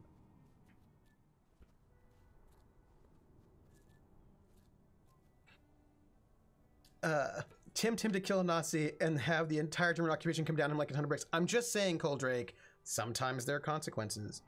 Atomic says, dang, I went to another chat and sombrero, so a squirrel in a sombrero could be seen, but it doesn't work here, just there. Oh no! Because your crafter characters come up against things like orcs and elves. Ooh. Whereas Dark Heresy, your crafter going up against heretics who are also crap tier. Schwarzwa, Hannes, Baronsop, not sure what they're... Johannesbeeren are not things we really drink in the, like, we're not really into Johannes, like Europe is all like Germany, etc. They're into Johannesbeeren all the time.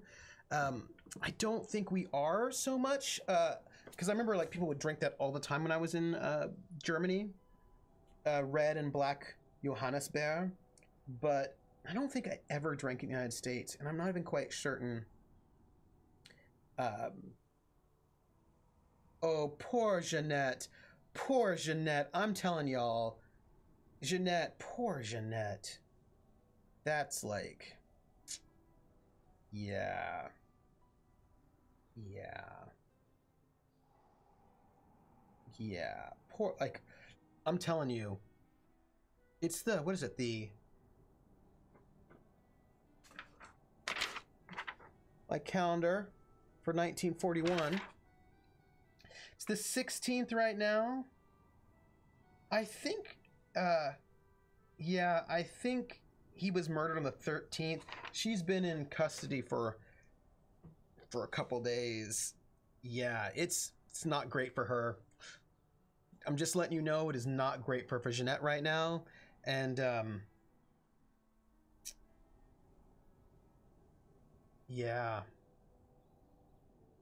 Yeah. It's gonna get worse and worse for them. Yep. Oh, I'm gonna give away the game. It's the game is Ancestors Legacy, and it is a strategy game. Jeanette, soon to be Jeannot. Yeah, she is the Acme Anvil lurking in the background each episode. Oh, she is. And the winner is Ice Bunny. Ice Bunny. Woo!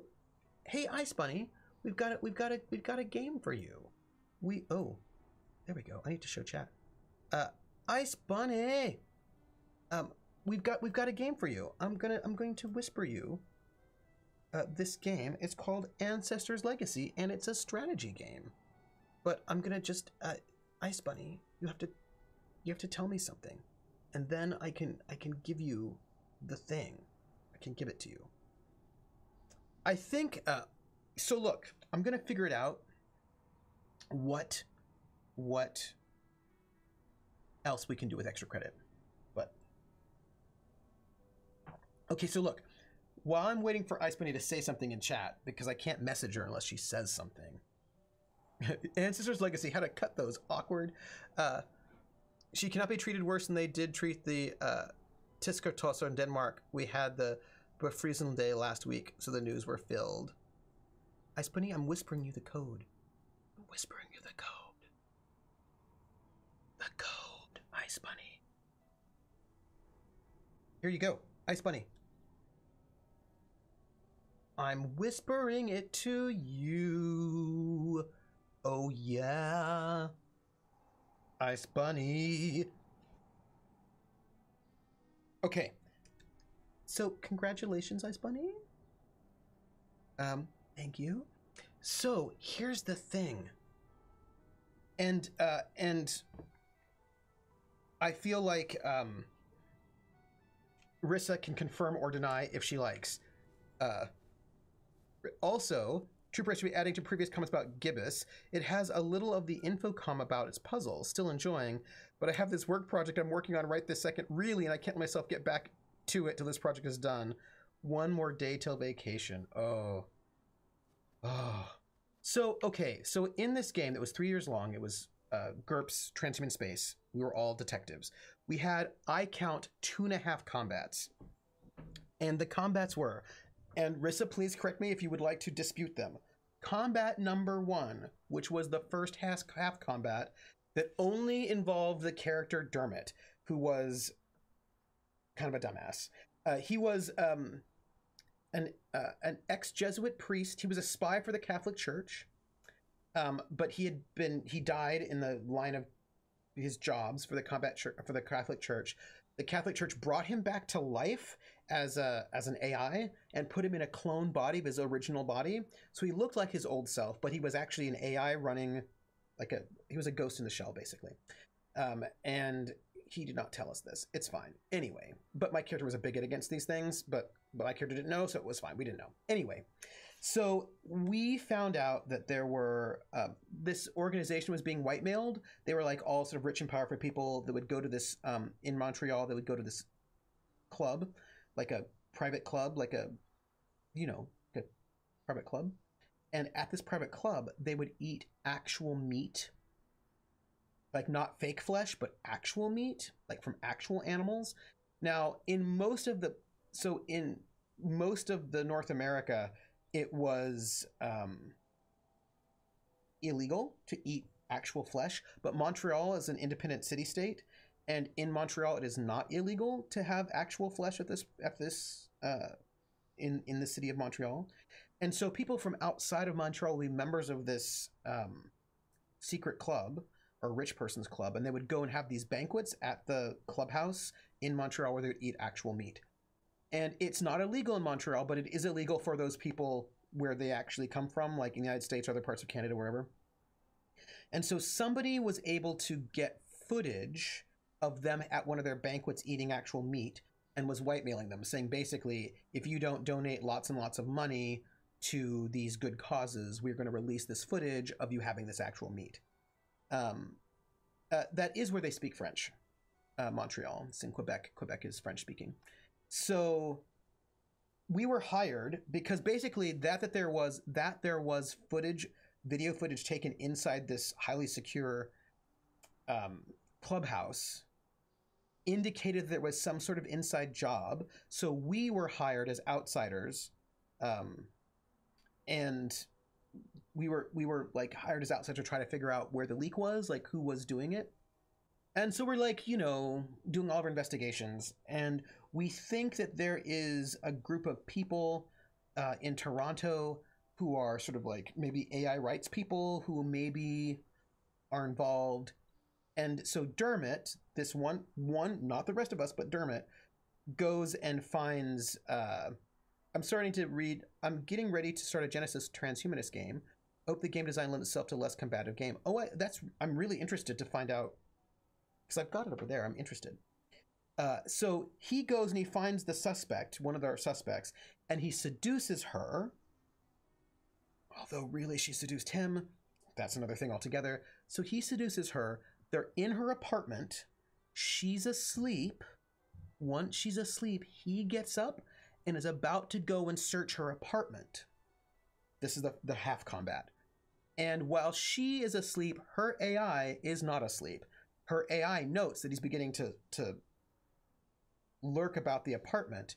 The AI takes over her body, gets up, and initiates combat by punching him. Big punchy punch. Whoosh, combat, punch. Whoosh. And he does not... So that round one of combat, punchy punch in the face. Whoosh, whoosh. His turn. He's like, fast talk, fast talk, fast talk. I was looking for toilet paper because I need to go to the bathroom.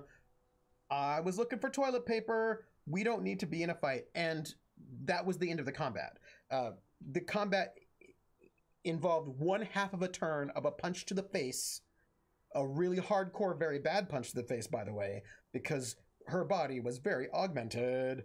And then he talked his way out of the combat. So that was one half of a round of a combat. And toilet paper is the new term for microfilm, indeed. And it was not the entire it was one member of the party and one half of a round of combat. So I consider that a half a combat. And then the second combat was also Dermot, and he was also the only member of the party that was in that combat.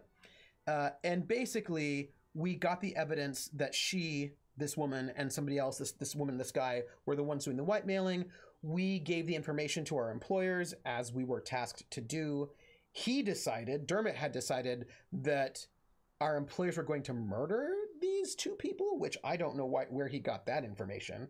So he went to those suspects and warned them and told them everything, told them that we were detectives, that we were investigating them, that we gave the information to this people, and then he helps them try to escape. Did not tell us any of this, by the way. And so then they're at the train station trying to escape, and people from the club who are our employers arrive at the train station to talk to the whitemailers. And Dermot pulls out a stun laser and engages in a firefight. start shooting at them. There's a huge firefight back and forth. None of us are involved in this firefight. In the end, train security comes and stops that. And we fire him. And this is interesting, right? So again, we have to explain to our employer that this person went, like, we fired that character. That PC was fired because that was the only, no, Dermot's AI was not hacked at all. Dermot basically, when I said that Dermot was seduced by her, he was seduced by her ideology. And because she was like a big AI rights person and all of this and all that. And so he was basically seduced by her and ideologically. And yeah, so we fired the rest of the PCs, fired that PC from the investigative agency. Also, we just found out that, like, my character found out that he was an AI, which did not help my character thinking that AI are not trustworthy, right? Like, I didn't know that this person was an AI. I find out this person's an AI, and now this AI betrays the entire group in this spectacular way. Does not help my character's bigotry, I will tell you what. Yeah. Was their character getting fired a surprise to the player? Rissa is correct, right? He pulled a "you can't fire me, I quit" in this whole, like, yeah. And so the player had to make a new character is what happened, because, and like, the thing is that we just would not, like, we can't work with someone who would do that. Like, that doesn't make any sense. Like, our characters would not work with none of us, like the rest of us who were all owners of this detective agency, and he was a contractor. We would not, like, there's just no, like, nope. We not only were we not looking to hire, we were not looking to hire a lone wolf. We were not looking to hire a lone wolf who would betray the company. That was not what we were. And this is something that I really value about that group. In a lot of D&D groups, they just make you stay with that character. They make you play with a character that you just would not play with. Yeah, break the law on his own. Yep. And we were like, no, you got into a gunfight in a train station. Like, like, you started the gunfight. Nope. So we fired him. And then the player made a new character that was basically James Bond. And then we had no combat at all. And please note, none of the rest of our characters were involved in this combat. These two instances, the 1.5. And then for like another 2 years or something, there was no combat at all. And then the only other combat is a fake combat. We were in Singapore. We were at a casino, and the Martian Triads recognized one of the players, and we were like, "This is really bad," because they wanted her. She was on the run from them, but that was back in Mars, and it turns out that one of the Martian Triad representatives happened to be in this casino in Singapore. Unfortunately, recognized her, and then we were like, "Oh dang, they're gonna want to try and get her." So what we did was we basically staged a kidnapping. And so we used stage combat skills. We made it look like that our characters were being kidnapped by rival gangs, but it was actually an extraction. So we had to make it look like a real combat. So we actually did combat rolls. We did punchy punch rolls to make it work. But it was not a real combat. It was a fake combat. It was an extraction, making it look like we were kidnapped by a rival gang so that they would no longer be looking for us. So in 3 years of game time, we had 2.5 combats, one of which was a staged combat, and the other 2 did not involve our characters at all. Yeah, we Shanghaied our characters in Shanghai. So ignoring a PC who wants to be convinced when your character has no inclination to be convincing can be entertaining. Do you count Blake pulling electro laser on Gianni as "Hello, Pastel, we are here"? Do I count that as... See, this is a really good question. Rissa, that was the one thing that I think is like the other iffy thing, that one PC pulled an electro laser on my PC. But my character did not engage, was like, I'm walking out. So we didn't actually get into a combat. It was a very tense situation, but we didn't.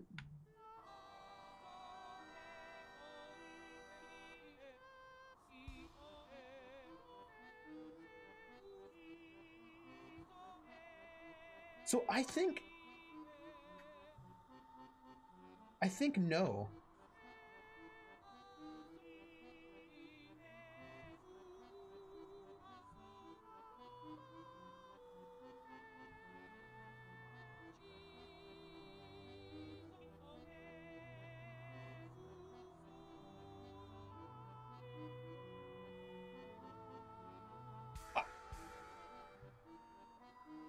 Oh.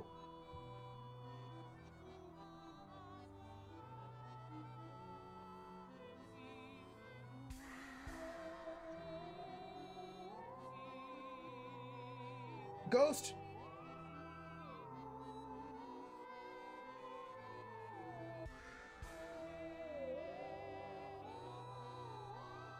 Ghost.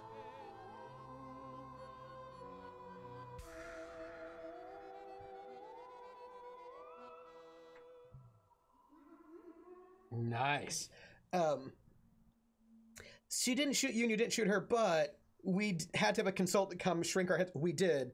So you're close to a really, really pretty scene involving Ash and their ghost mom. Ooh. I'm excited.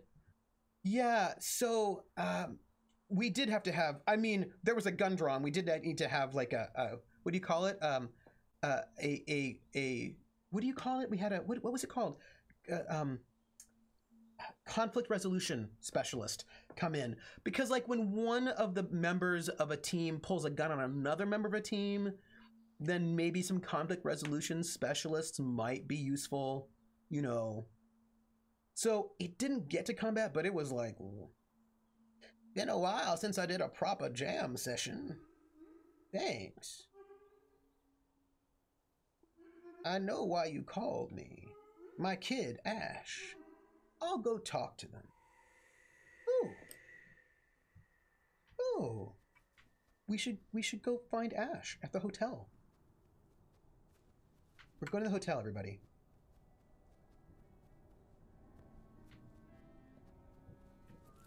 No loitering after dark.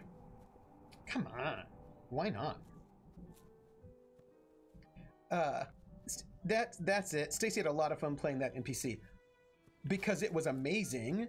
She was great. I loved her. I thought she did such a good job as our... Maybe a couple trust falls and an outdoor barbecue. Yeah, that fixes it. What's your opinion on Miriam?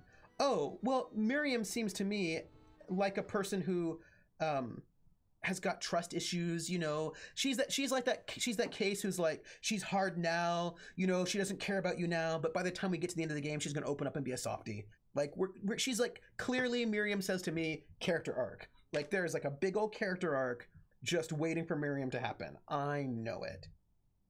Conflict resolution specialist equals fired as butt. I think she used apples to apples cards on us to open a dialogue. I think she did too, actually.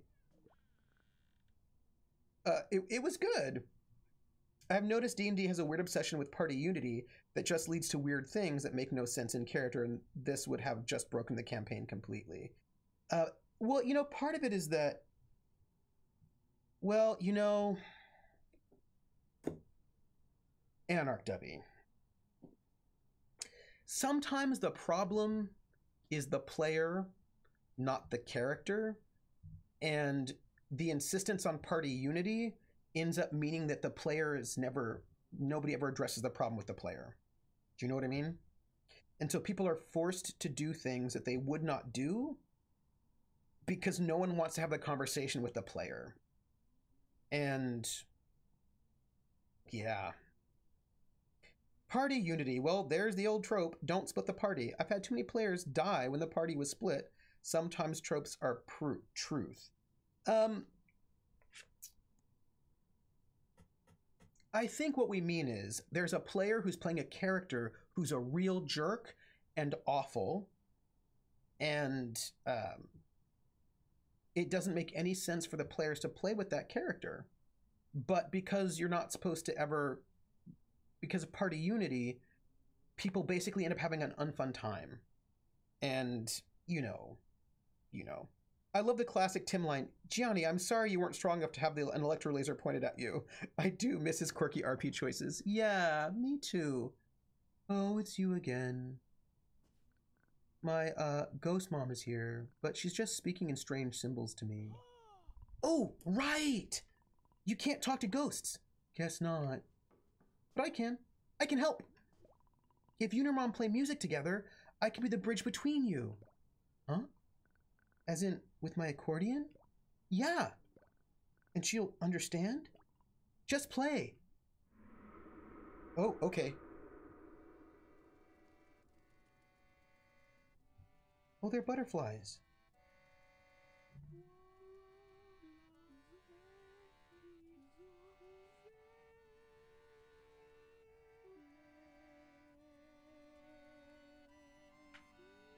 This is a little somber, I love it. Oh, I'm bridging between them. Aww.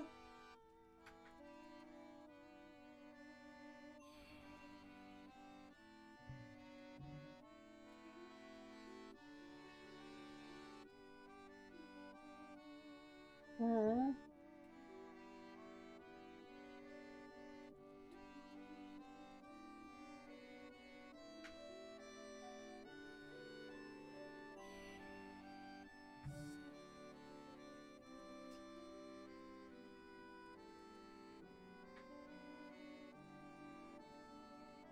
Look, aww.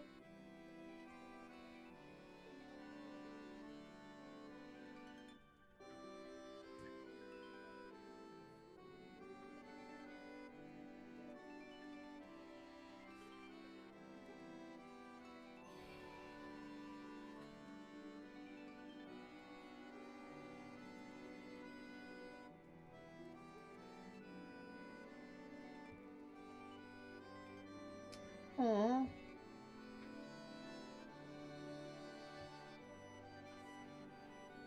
Oh, little.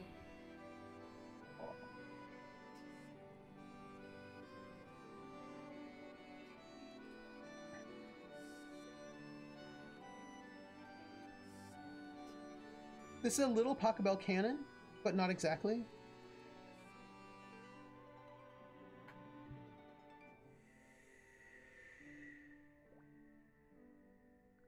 Wow. It really was her. She was there in the sound of her accordion. What did she say? A lot. Stuff that sounds cheesy to put into words. I think she would want me to play with you.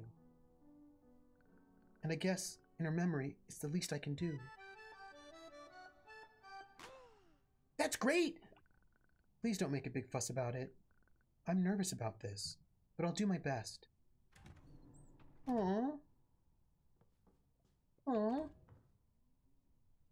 Our GM fixed our split. Everybody but 2 people were killed, and our new characters spent their first hours cleaning up the body bits from our prior death. And the splitties got theirs not long after we all died. Oh, hey! Wait! Wait! No! Symbols! Wait! Wait, Pastel! Sorry about Nightbot. I'm sorry about Nightbot there. Isn't everything a little Pachelbel cannon? Probably. Let's talk to the people. Because, hey. Ace, you did it. These are some performers you found. But what do you expect? Delphi's got talent. I may have neglected to mention this, but I already booked a show before I met you. It's at the Crazy Raven. Actually, it's right now. And we are late. So follow me. I feel like you could have maybe told me that a little bit earlier. I mean, if it's spam control, it's got to be real hard to talk when I start ranting about it. I've said too much. It's spam control, and I've got like a lot of spam, and like I got like maybe 10. I think it's like 10. I think I've got 10 emotes available before the spam filter kicks in. So it's like I upped it so you could have more symbols. Yeah. This manor does not have things together. No. So we all know the plan, yeah? I guess so. I don't think I do. Oh, yeah. Well, don't worry, Ace. We got it all sorted for you. Just follow our lead. We're gonna do great. I hope. Don't sweat it too much. I wanted to hear me. Hello, Ace and Alexander. Ace and Alexander. Ace and Alexander is an amazing Caliban. That's all I wanted to tell you. Like, that's just a true thing. Hello. Hello. Ace and Alexander is one of my faves right now. I just want you to know it. You're wearing a Vendelay Industries t-shirt. No! You take that back, Ace and Alexander. Take it back. Not too much at all. Just enough. Yeah. Also, though, I still feel like Caliban was done wrong. That's all I'm saying. I feel like Caliban was like was sorely abused. That's all. I just like Caliban. That's all I'm saying. Night butt, you monster! Kick the night butt. It's only our first show. Nobody knows us. It'll be a small crowd. Think of it like a warm-up. Prospero's a bit of a schmuck. Totally. Prospero, not a good parent. Neglectful.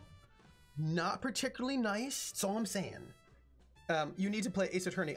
I started playing Ace Attorney, although then I think it wasn't, like I had it on my phone, and I started playing it, but then I think the phone got updated and the program didn't, you know. I will try to limit myself to at most 3 exclamation points per, well, exclamation.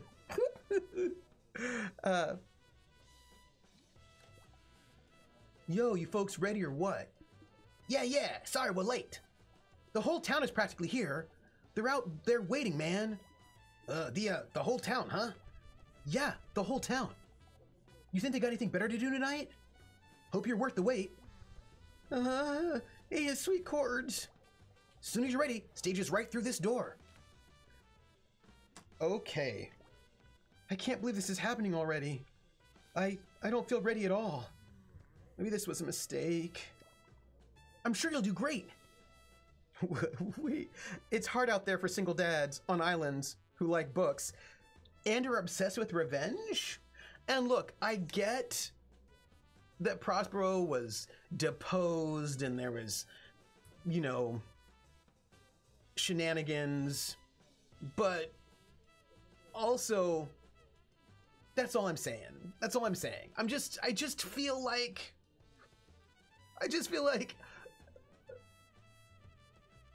we're supposed to like Prospero because Prospero is nicer than the other ones, but I'm skeptical. That's all I'm saying. Skeptical. Is this Trooper Ariel talking now? It's a good question.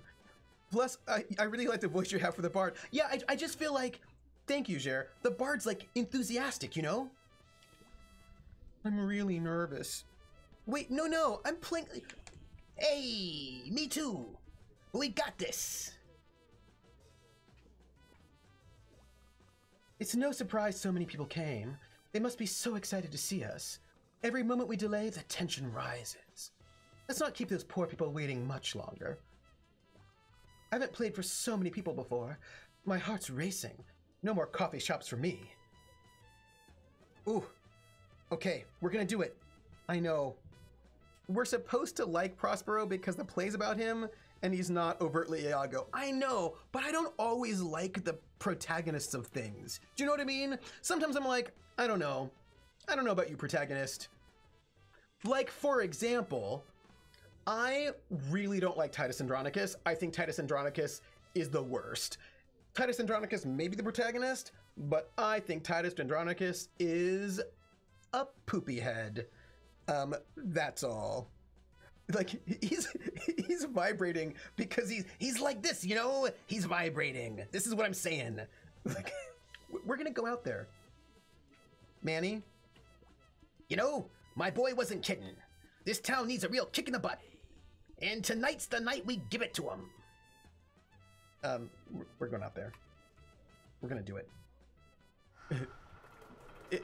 Oh. Oh my goodness. Oh my goodness. That whole plate is, oh. I just feel really bad for Tamara, Queen of the Goths. Here we go. I don't know. I'm gonna just stand here. Oh, I'll dance.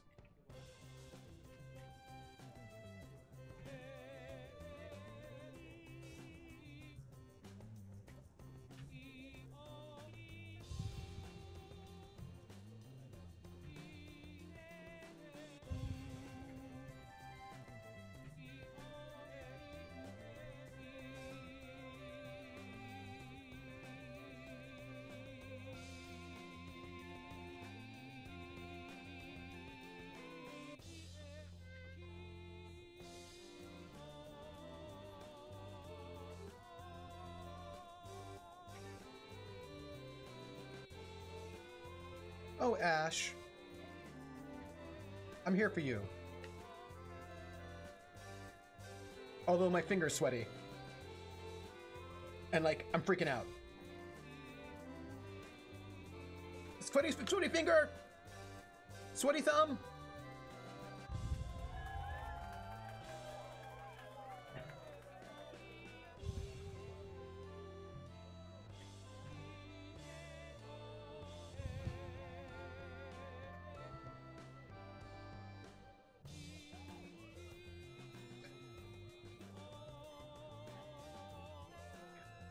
Folks, sweaty.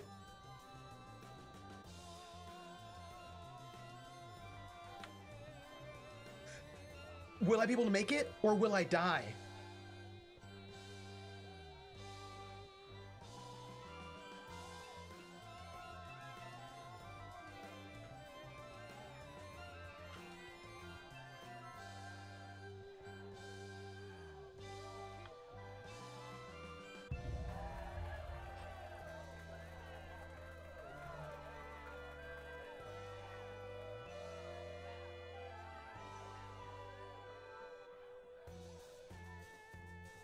That was my freestyle section.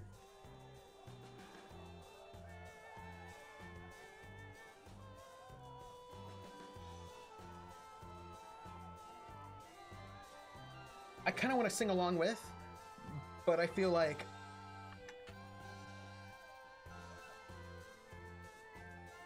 ba-na-na-ma-na-na-na, ooh-ah, ooh-ah, ooh-ah, ooh-ah, ooh. We're in a rhythm game, yeah. Ooh, hey, ooh.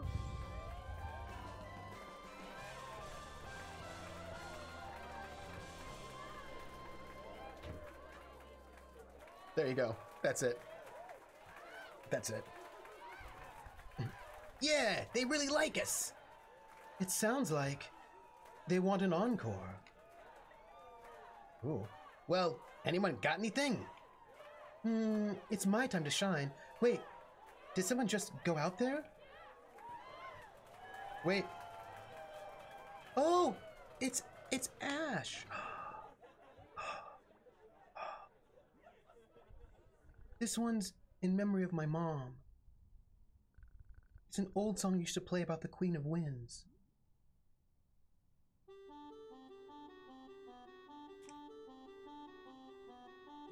Chat, where are you?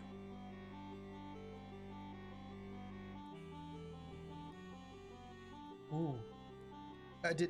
Pretends being off of the classics from Travesties, yeah.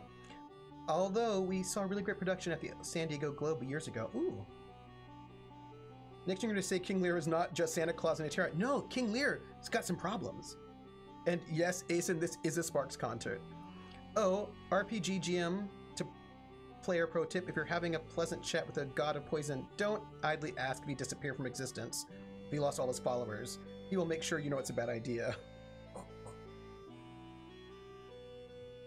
Sweaty fingers.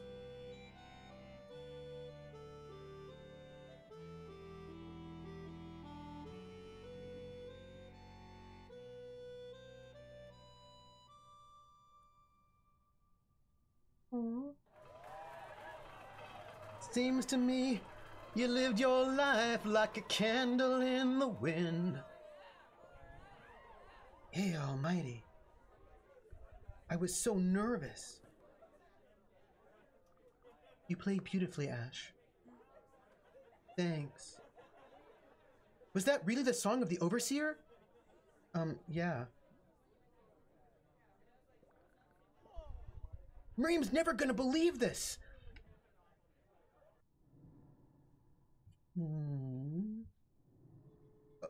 Oh, candle in the wind.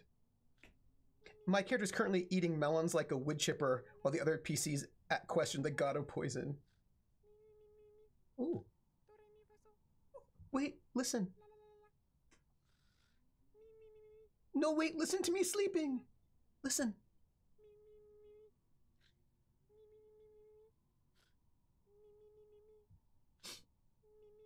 Okay, that's adorable. That's adorable. Come on. Oh. Also, can you cycle through your dances real quick? There's one dance that most people miss, and I want to see if you got it. I only have 2 right now. Ooh. Here are my dances. I only have those 2. This one, and then this one. I realize that I'm not actually dancing in real life, but I feel like I am. I'm imagining myself dancing. Like this one.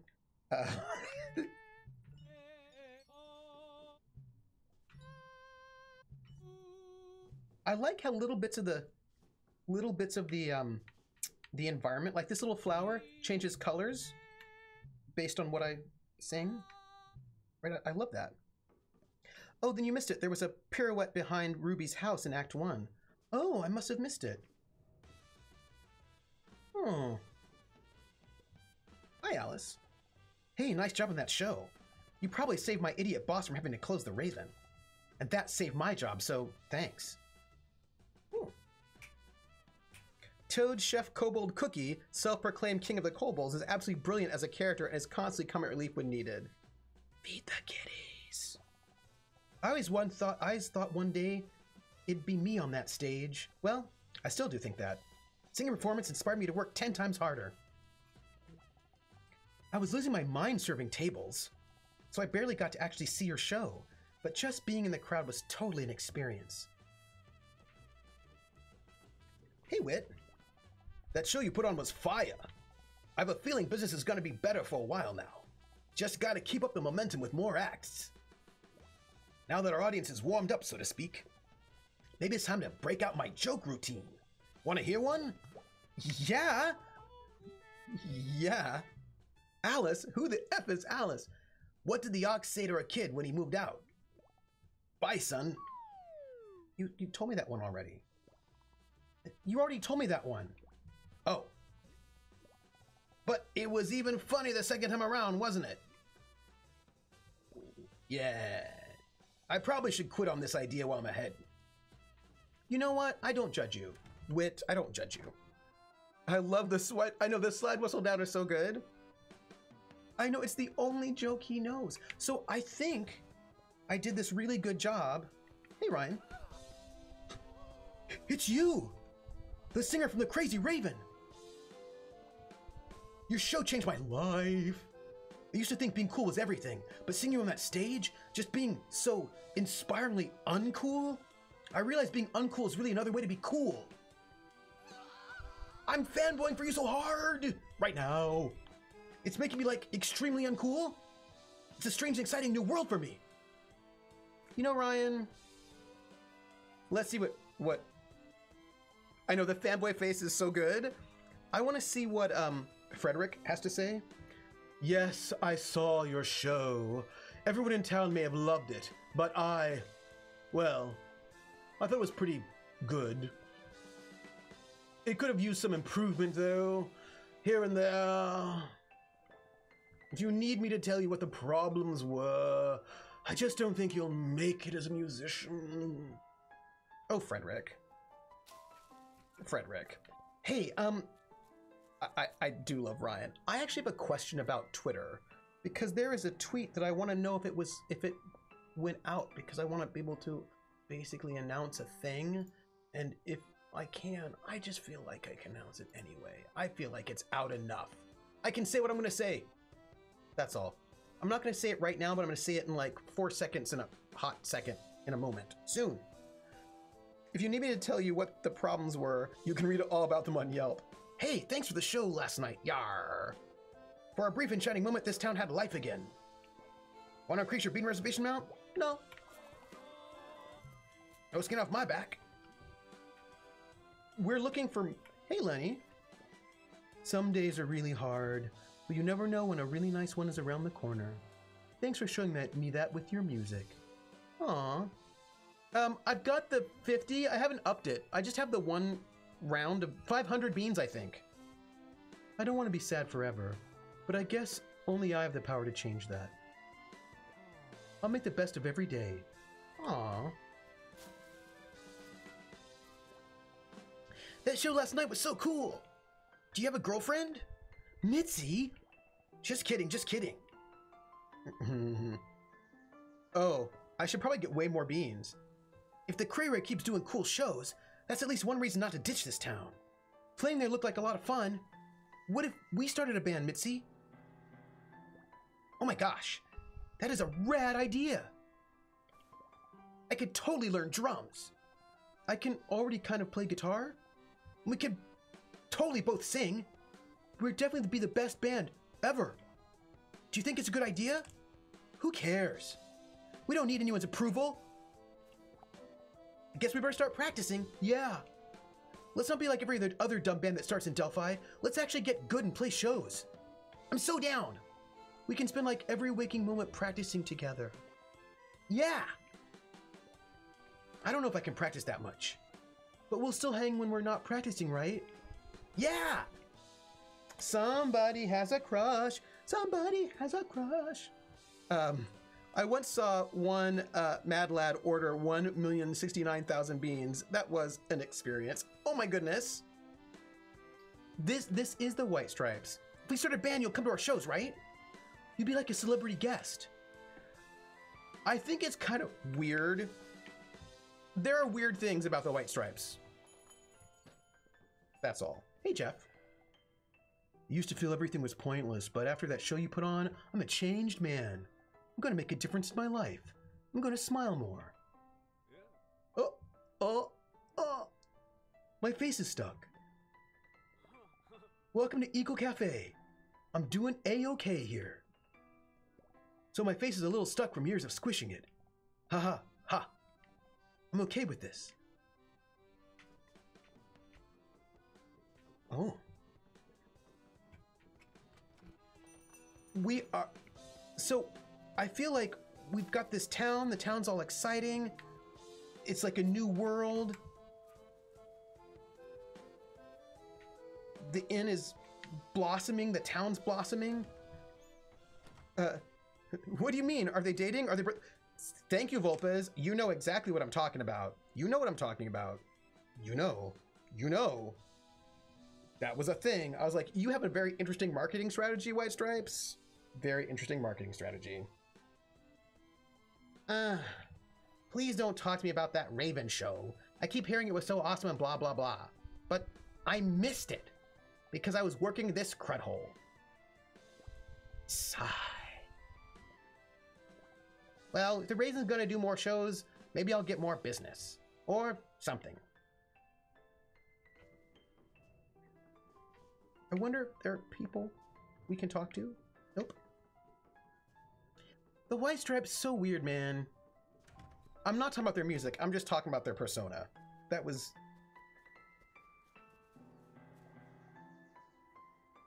Okay, so I think you'll love the Queen of Wind. She's very timid and sweet, and I love her. Ooh! I went to your show alone, but while I was there, I made eye contact with this guy, and it kind of rocked my world.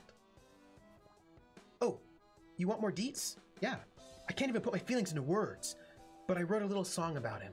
I'm too shy to sing it out loud, but I'll whisper it. Yellow-haired boy with a big, big head.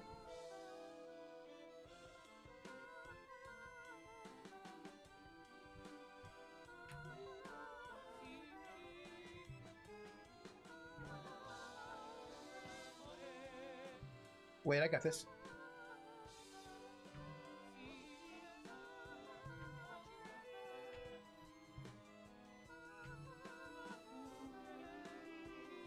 I want to get the song.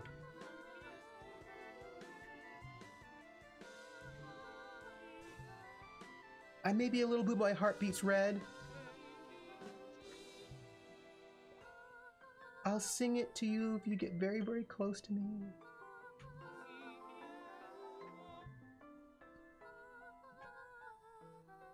Aw, Sue. Aw, that's... Hey, Chicken Wolf, how are you? Chicken Wolf, Chicken Wolf. You want to know that you'll have to stand very close to me?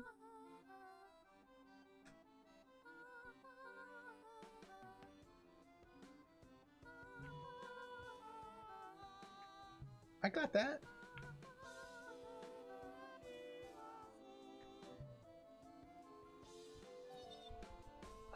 Shh. Yeah, that's my song. You don't have to sing it so loud. I don't even know what I'd do if he heard it. Aw, Sue. We're gonna find... It's Miriam. It's Miriam. Kind of ahead of the curve if you happen to have gone to any adult sites in the past 5 years. Not a trend I'm down with. Chicken Wolf, how are you? Hi, Mask. I know how to dance.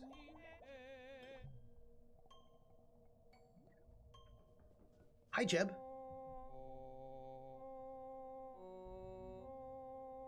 So, Pastel Bleu, I made them a really kind of weirdly atonal tune because I like that. I'm good. I have one more final till I get my undergrad. Chicken Wolf!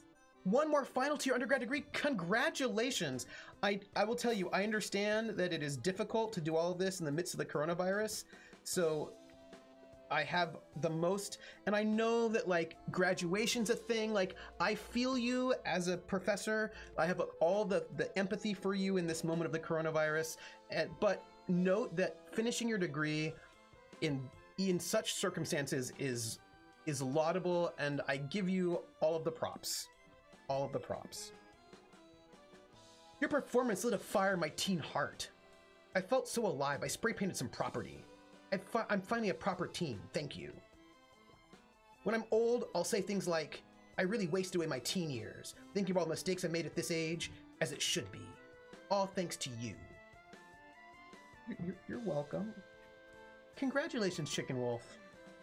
I'm actually glad you got me to play with you. I haven't had so much fun in a long time. And I like to think my mom was watching too. You're all so talented. It's intimidating, but you still keep me around. Thanks. Ah, Ash, we like you. I think I'll keep playing with Manny and Viola, if they want me. I hope you sing with us again too. Totally. Anyway, I just have a lot of empathy for you, as I just gave a final exam yesterday.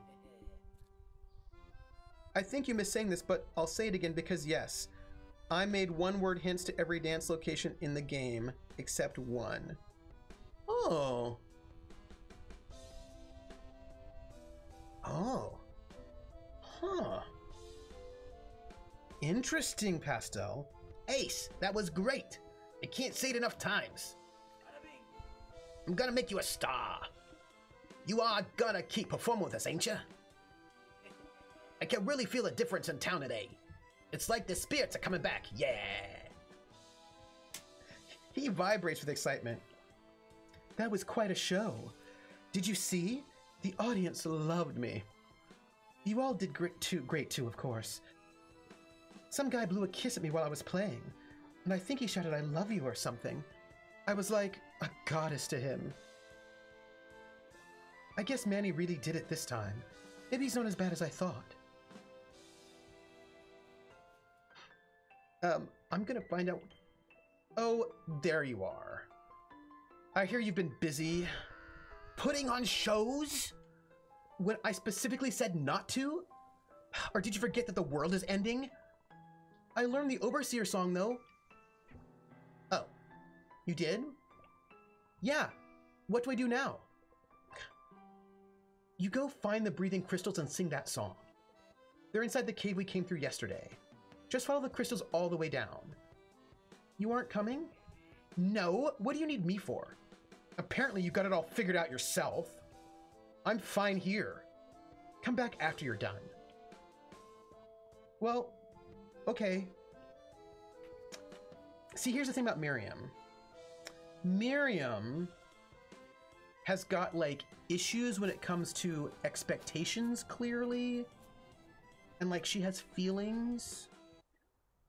It's not excitement, it's epilepsy. I do appreciate... Hello. Hey, why don't we go to the breathing crystals before we end our stream for tonight? Hello, breathing crystals. You're all very fancy. Ooh.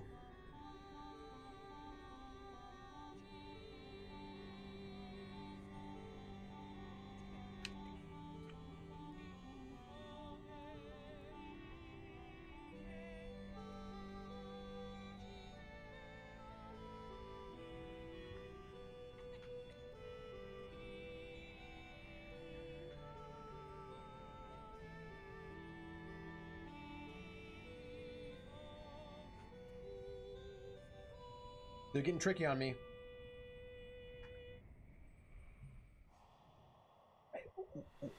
Oh! Ooh. Oh my goodness. Hello?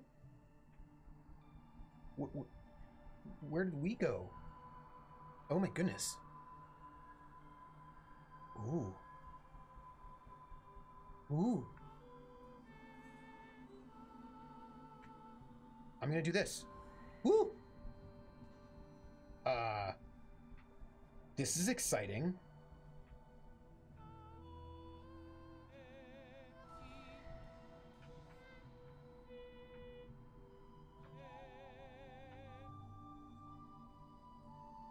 Oh.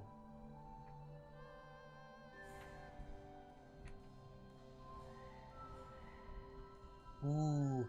This is so... Oh, Grumpy Burbs! I like Grumpy Burbs.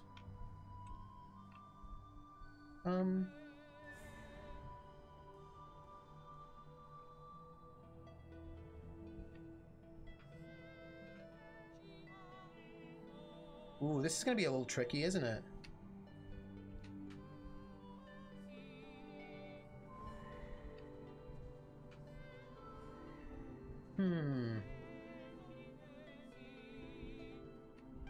I need to get up here.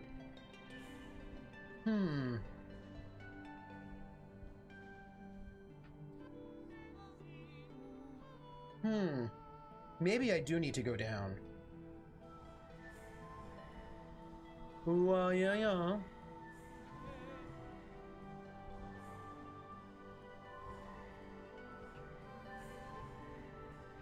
Woo! So pretty. Aw. Ooh, look at this. Oh, wow.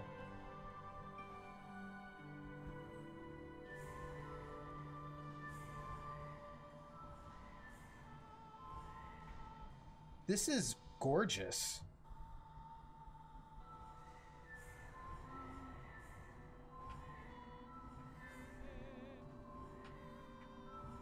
This is really gorgeous, by the way. Just side note. Ooh.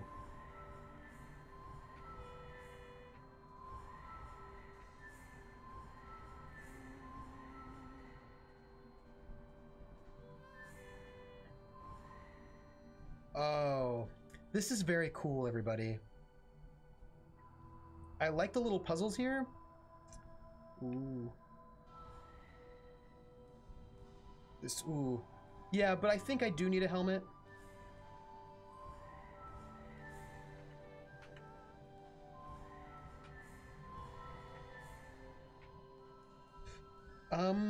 I wish I could do this in real life. That's all. Oh, I just died. Sorry. That was just me dying. I was just enjoying myself, and I was like, oh, this is pretty.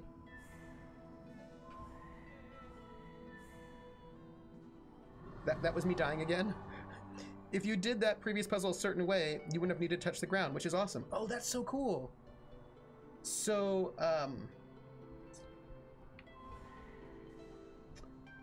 so we're dealing with some excitement here. I know I need to go the other way and not die. So... it's a wings... Oh, really? Well, oh. That sounds a little terrifying, though.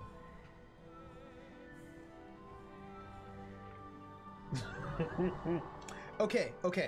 So, here's the thing. Going down there... Trooper, I'm going to be disappointed if R2s did this better. I kid. So, here's the thing. We've got this thing here, which is a problem. See, I just feel like I need to go straight up, you know? So this is what I think. I'm gonna do this. And then I'm gonna do straight up. Nope, almost. This part is a bear. Right, thank you! I just need not to die. Like, I feel like I might be asking for a lot.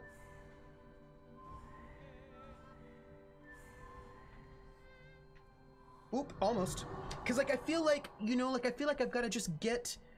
What I think I need to do is, I need to get here like that, right? So I need to get from here to here, and then make... I'm pointing, you can't see me. By the way, you can't see me because I'm pointing at the screen. But, that's fine. Whoop! There we go. I did it. So, just see, conceptually I had it. Whoop! I did it! So, what I need to do, I just think I need to do this.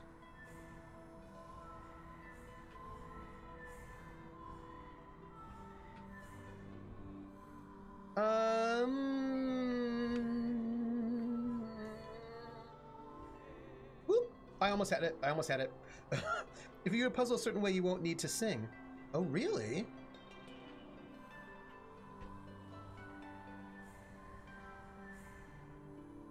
Ah. Like so. But singing is so fun. That's all. We're gonna find this overseer and say hi. Woo!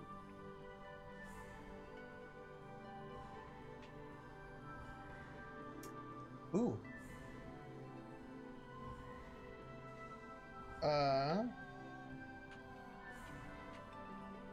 Oops, almost. Hold on.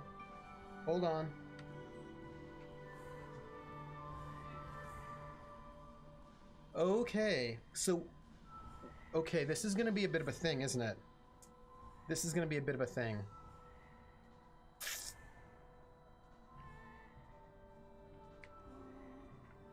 Don't die. You know, here's the thing. It's really interesting about how video games work. If you say "don't die" out loud, then you just don't die. I feel like that's how that goes. You just have to say "don't die," and then you're good. Yeah, this is totally. To be honest, I'd only get by with great luck, or I'd rage quit. So the thing is, we clearly... Woo, almost. That was an almost there, everybody.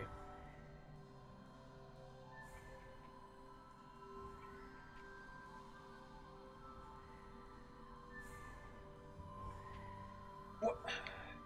Oop, there we are. So we're at this moment again. So, we got this sort of. We got this sort of.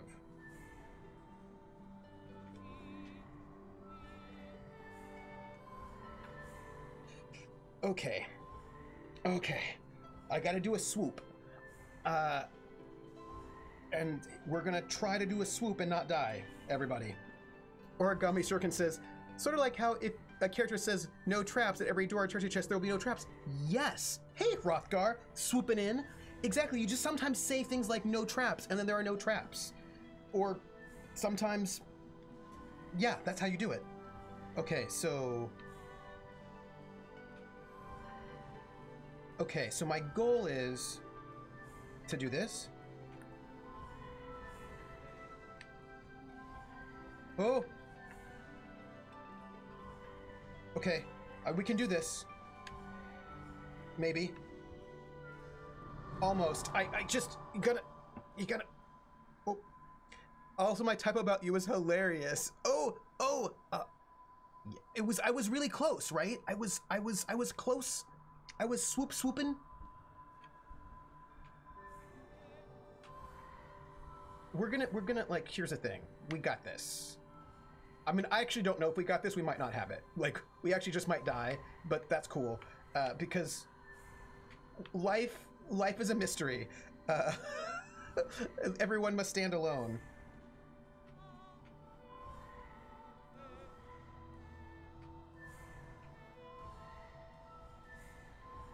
Okay.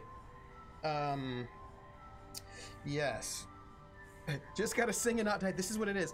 It's just like you say no whammies on Pressure Luck, you get no whammies. Although I feel like sometimes, oh, do you remember that guy? There was a person, I don't know if it was a man or a woman, whatever, who memorized the pattern of the whammies and just like won like gazillions of dollars. I'm exaggerating for effect. We've had all that RP session. We've all had that RP session where the first room has a deadly trap and then there are 0 traps in the rest of the dungeon. Yeah, it was a guy, yeah, because the light patterns weren't random. That's right. So maybe...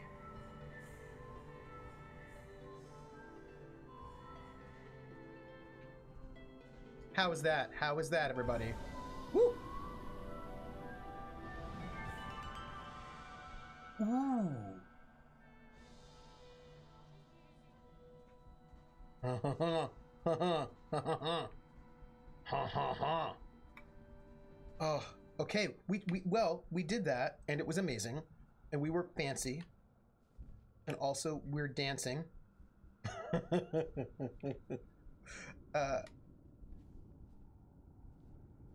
Verb time. Oh, the name game. Come on, everybody. I said, now let's play a game. I bet you I can make a rhyme out of anybody's name.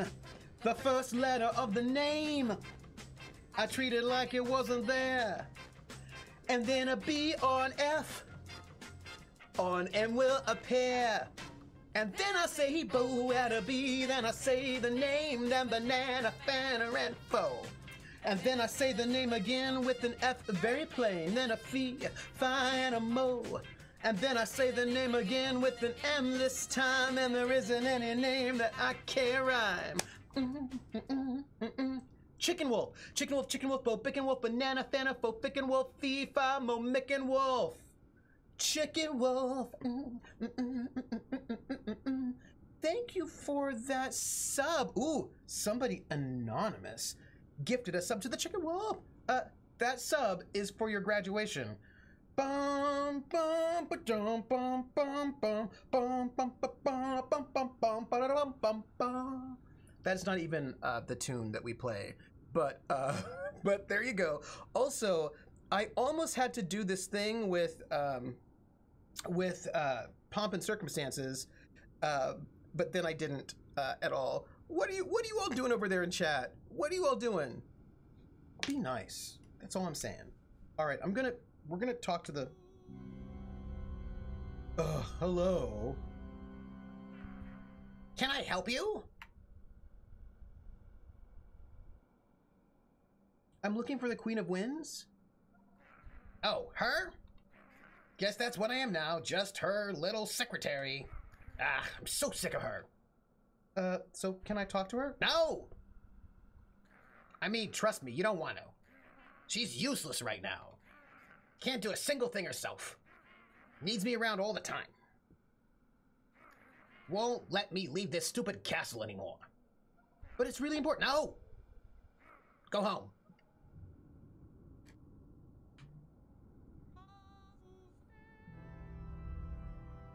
Oh, I know what I'm gonna do. Yeah.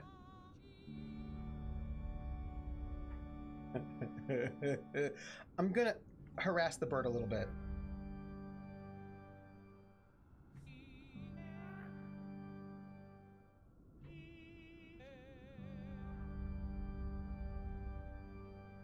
Oh, we're gonna annoy the burb. It's all burb annoying right now. Oh, Burb, you don't even know. This is my life right now. It's annoying you. Do you think this is rude? I mean, I am trying to save the universe, so I suppose it's not that bad. But, I mean...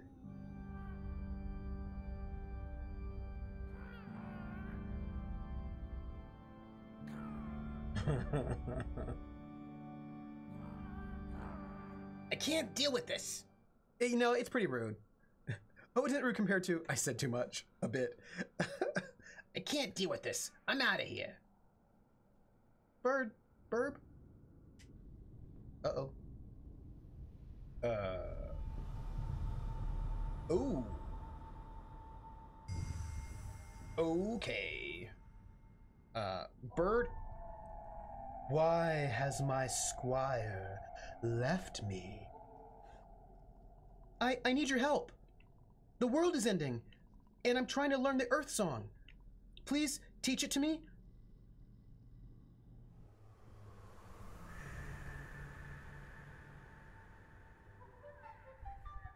Is that what you think I should do? Huh? The Earth Song is important. It's the voice of this entire world. So should I really just teach it to you? Big Bird? Because you asked? Are you asking me? I don't know. I'm just not sure what's the right thing to do. I'm not supposed to give the Earth Song to just anyone. But if you really think I should, then... well, I definitely think you should. If I learn the song, I can save the world. And that's, like, definitely a good thing. So, what do you say? I will do it. You were very convincing. Oh. I'm gonna learn the Earth Song. I'm sure there's not gonna be any kind of problems. Ooh. Oh.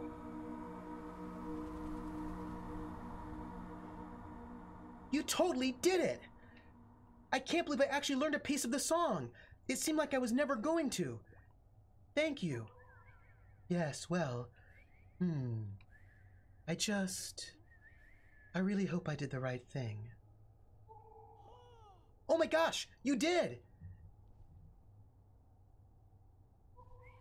I'm going to send you back out of the castle, so you can go home. But if you happen to see my little squire, please tell him to come home, okay? Aw. I love all the characters in the game except one, but you don't know that. Pastel. Who's the one that I don't? Is the squire anywhere? Squire? No? Well, I suppose we don't... You said too much. Hey! Hi! Wind Fairy! Hey! What? The Queen of Winds said she wanted you to come home. So? So, you're not going to? Are you kidding me? That queen's got issues. I'm a frickin' bird. I gotta spread my wings and fly. But it seems like she really needs you. I get it. And isn't it your job? My job is to squire for the Queen of Winds. Embodiment of wind, direction, freedom, that stuff. Whatever she is now, it's not that anymore. I mean, it's my only home, but, well, what would you do? Go home. Really? Yes. Why do I keep letting her do this to me? Fine, I'll go back. Her Majesty's faithful helper to the end of eternity. Grumble, grumble, grumble, grumble. Aw. I'm going now. I need to go to bed. Quite sleepy. Oh, and RTB, we're about ready to finish the stream, so you should go to bed. Really? Then I'm leaving. But like, we're going. We're gonna just get out. Oh, we're just getting out of the cave. Ooh. Oh. Oh. Queen of Winds sounds like the loving nickname someone gives their partner who has frequent intestinal distress. Yes. I mean, you sing him off his perch. Why would he stay? Well, I just want to undo what I did. Ooh. Human. Oh, it's just you. Why? If it isn't my cute cave friend. Huh? Your voice, it's changed somehow. Can you come and try singing to my boyfriend? I know it sounds silly, but I have a feeling. Oh, totally. Are you kidding? I was on my way there. What's for dinner? I'm going to have some chicken tikka masala tonight, Ice Bunny, and a little bit of garlic naan. And that is what I'm having because that sounds delicious. And it is Thursday. Yes. I'm getting so many emotions, not telling what kinds though. Uh-oh. I hope just good ones. My dinner is tacos because tacos. Oh, hey, I always want tacos. I'm going to sing to friend. Our piece. Oh. And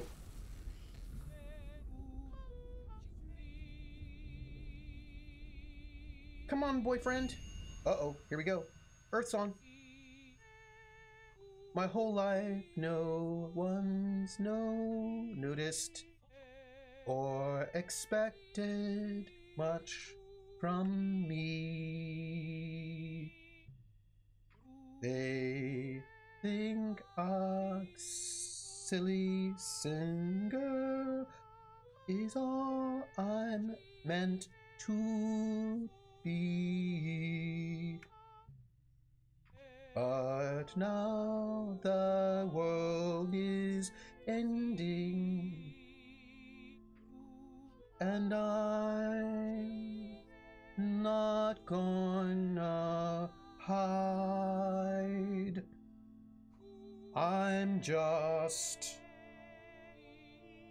a bud, but I'll work hard to show them what's inside.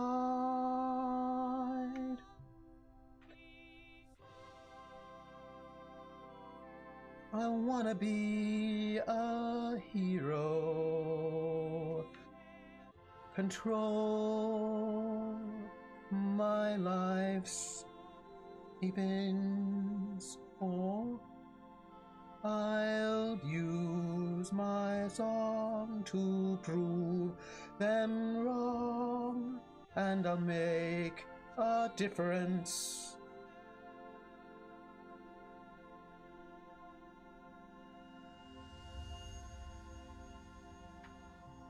Your ukulele? Pastel blue. Thank you. When you began singing in strange symbols, I was worried. But you healed me. No human has ever treated us with such respect before. I almost want to say, maybe humans aren't so bad after all. I'm not saying that, though. Humans are still mostly terrible. You're okay, though. Good luck on your journey, okay, human.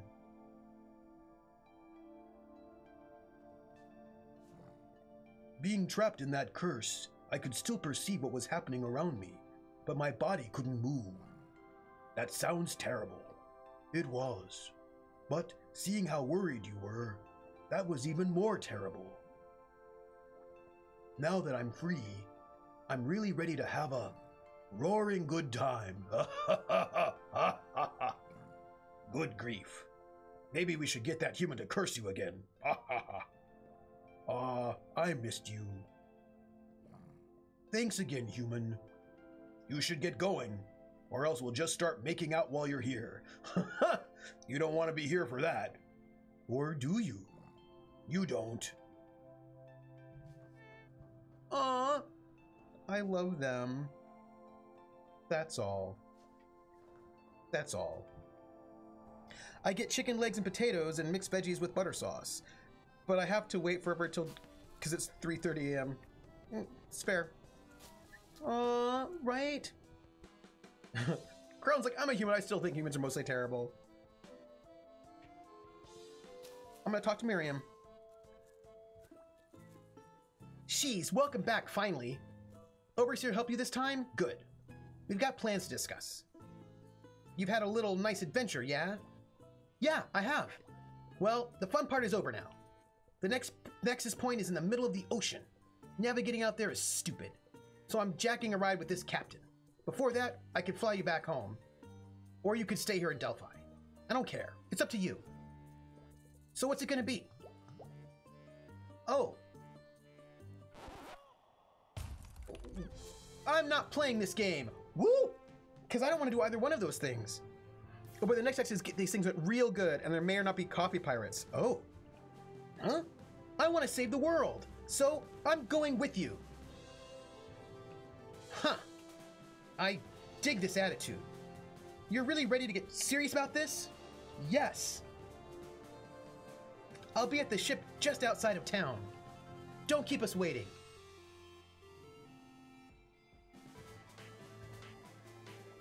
Dang. So I guess that's that, huh? Going so soon? Besides me, you were the heart of the band. It's lonely on top. I'm sorry you're leaving. Nobody ever gave me a chance before like you did. Thanks. I think I'll keep playing with Manny and Viola, if they want me. Hope someday you'll sing with us again, too. That's it. We're going to the ship, everybody.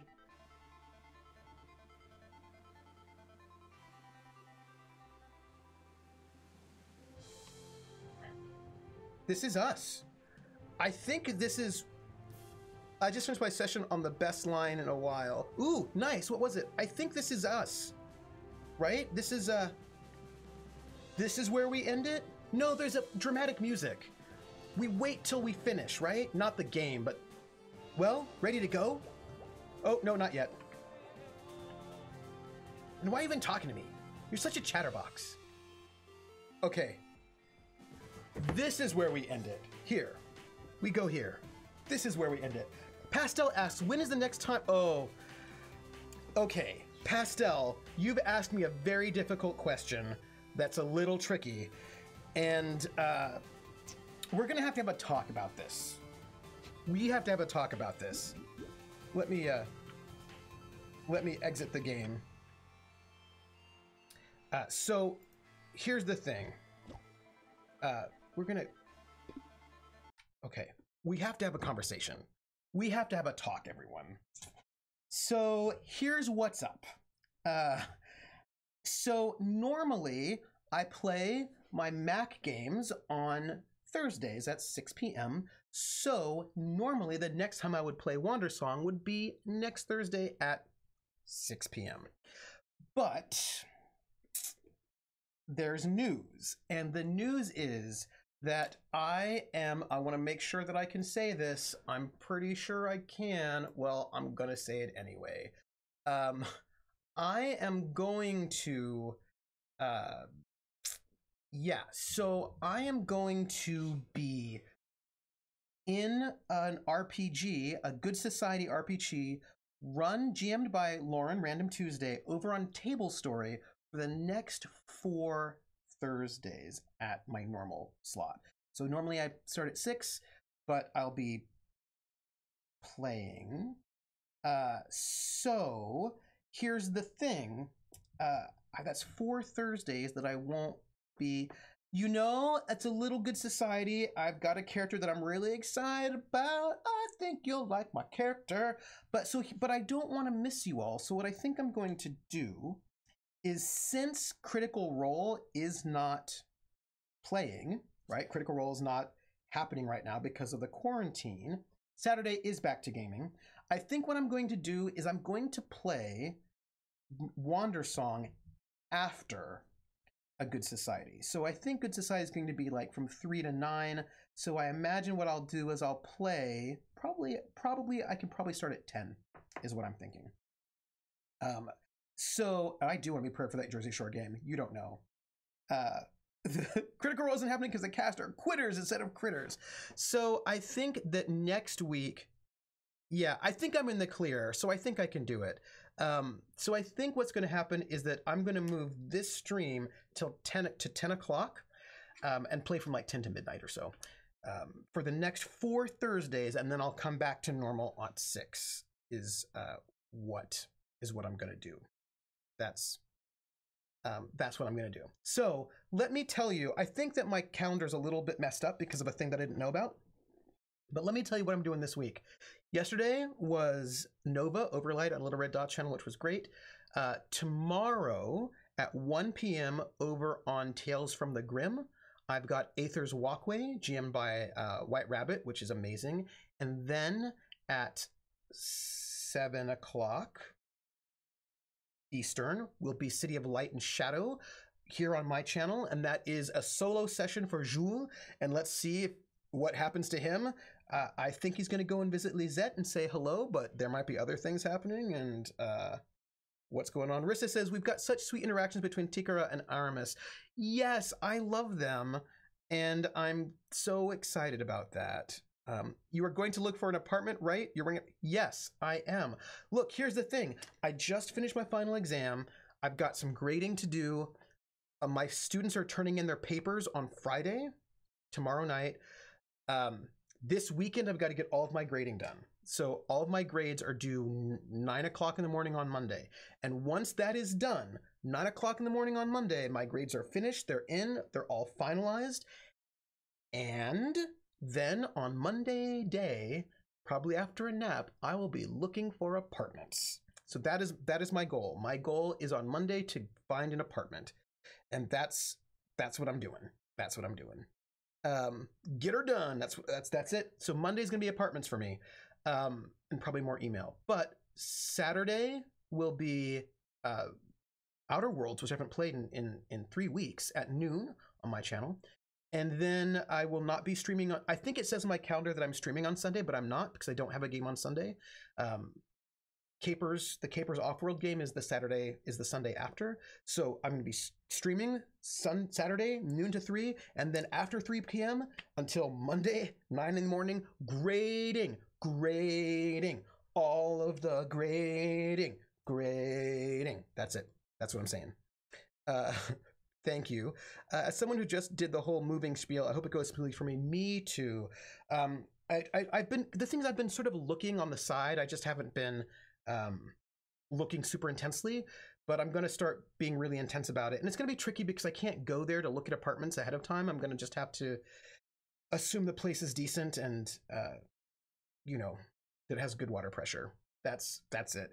So this week, all you've got me is tomorrow, my 2 RPGs, Aether's Walkway and City of Light and Shadow, and then Saturday, the Outer Worlds video games. And then next week will be a little bit of a change in schedule. It will be I'll be doing A Good Society at 6, and then I'll be doing my stream at 10. That's what I'm doing. I came up with a hit list and visited them, but I had the luxury of spending a few days before I had to move. Yeah, I'm just gonna... The thing is, I don't have a car. If I had a car, I could probably just drive to Ithaca, but I don't have a car. So getting to Ithaca is actually not really easy. Also, I think driving to Ithaca is not particularly easy either, to be honest. But the point is, yes, Eastern time, Pastel, 10 p.m. Eastern time. So I will start next week in 15 minutes, but in 15 minutes. You know what I mean? Yes. So Pastel, I hope you can come by for next week because I'm going to be streaming at 10 p.m. Eastern next week because I want to find out what happens in Wandersong. Oh, hey, I wanted to tell you one other thing. On Saturday, right before I start the Outer Worlds, I'm going to play the 3 songs that I wrote for The Tempest, because I played these 3 songs of The Tempest that I composed, and they're very, very short, but I'm gonna play them for you all in case you missed The Tempest. I'm gonna play them for you again, and then I'm gonna talk to you about me composing them. That's what I'm gonna do. Ithaca will be getting another snowstorm this weekend. Oh my gosh, I'm gonna have to take heavy clothing. Oof. So I'm gonna play the 3 songs that I wrote for The Tempest, and then I'll talk to you a little bit about them, and then I'll play the Outer Worlds. Yeah. I am sorry that it was hard to hear it, Crit Twitch, but I will play for you on Saturday. I'll play the 3 songs. I have them written out here, right? I made my notes. They're very short, but I'll play them for you. That's it. I'm gonna eat. I'm gonna eat some chicken tikka masala that I ordered from this Indian place, and it's gonna be delicious, and I'm gonna love it. And then I'm probably gonna do a little bit of grading. Email and then grading. So that I don't have as much to do this weekend, just a little bit. So everyone, do me a favor. I should tell you all. Here. I got to go, my dude. See you next. Yes. So here's the thing. If you want to give me, all of y'all, if you want to give me a follow, you can. The following is probably actually over there. Probably. I don't even know where it is. And if you want to subscribe, you can subscribe. You don't have to if you don't want to. Where's the follow? I don't even know where the follow button is anymore. It's over there. It's over there. And I've got a Discord if you want to join it and you haven't done before. Go ahead, give us a follow. We're very friendly over there in the Discord. You can find me on Twitter at Academic Foxhole. And you can find the archive of all of our shows on YouTube at Trooper SJP. And I also have a Patreon, and that Patreon is at Academic Foxhole, and that's to go and support the RPG shows that I'm running. And we just got some bits, and you know what that means. That means I'm going to sing We're in the Money, as sung by Ginger Rogers in the film Gold Diggers of 1933, which means I'm singing it in Pig Latin. Thank you, Volpez. And to end our stream, Irway and hey the anime. Irway and hey the anime. Ewe at gile at way at wigs to tit gile on way. Irway and hey the anime. Either I skays or any say. Oh man, did yes and pray we are a ootre you stay on way on rail. Ewe ever eat red lions lay, way at brands lay you take day. And when we see the Lord will look like the eye in the eye. We're in the money, we're in the money. We've got a lot of what it takes to get along. Woo! Yay! Thank you so much, Volpez. So exciting. Oh, we got to get all the earwigs in the anime.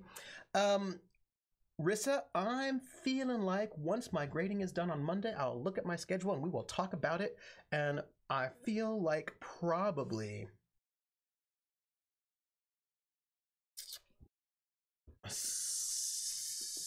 Saturday or Sunday, probably. Not this coming weekend, but the weekend after. We'll talk about it. So, everybody, take care of yourselves. You're the best. I think you all are great. Woo! I'm gonna catch you on the flip side. I'm gonna go eat some food. Bye, everybody. Wait. Here's your question. Cotton candy, what flavor is it? What flavor is cotton candy? Is it strawberry? Is it cherry? What's the flavor of cotton candy? I've been wanting to ask you that the entire time. So, think about it. Tell me in Discord or on Twitter somewhere what flavor is cotton candy, the pink one. Everyone's like, it's cotton candy flavored. But I feel like there's some sort of flavoring in it, right? It's pink, like red Kool-Aid. It has no flavor. But like, isn't it? Apparently everybody agrees it has no flavor. There's no, that's it. It's just sugar flavor. Well, what about they figured out you could ground up for a new flavor in 1878, probably. All right, fine. No flavor for for just sugar flavor. That's it. Take care, everybody. Y'all the best. Bye, everyone.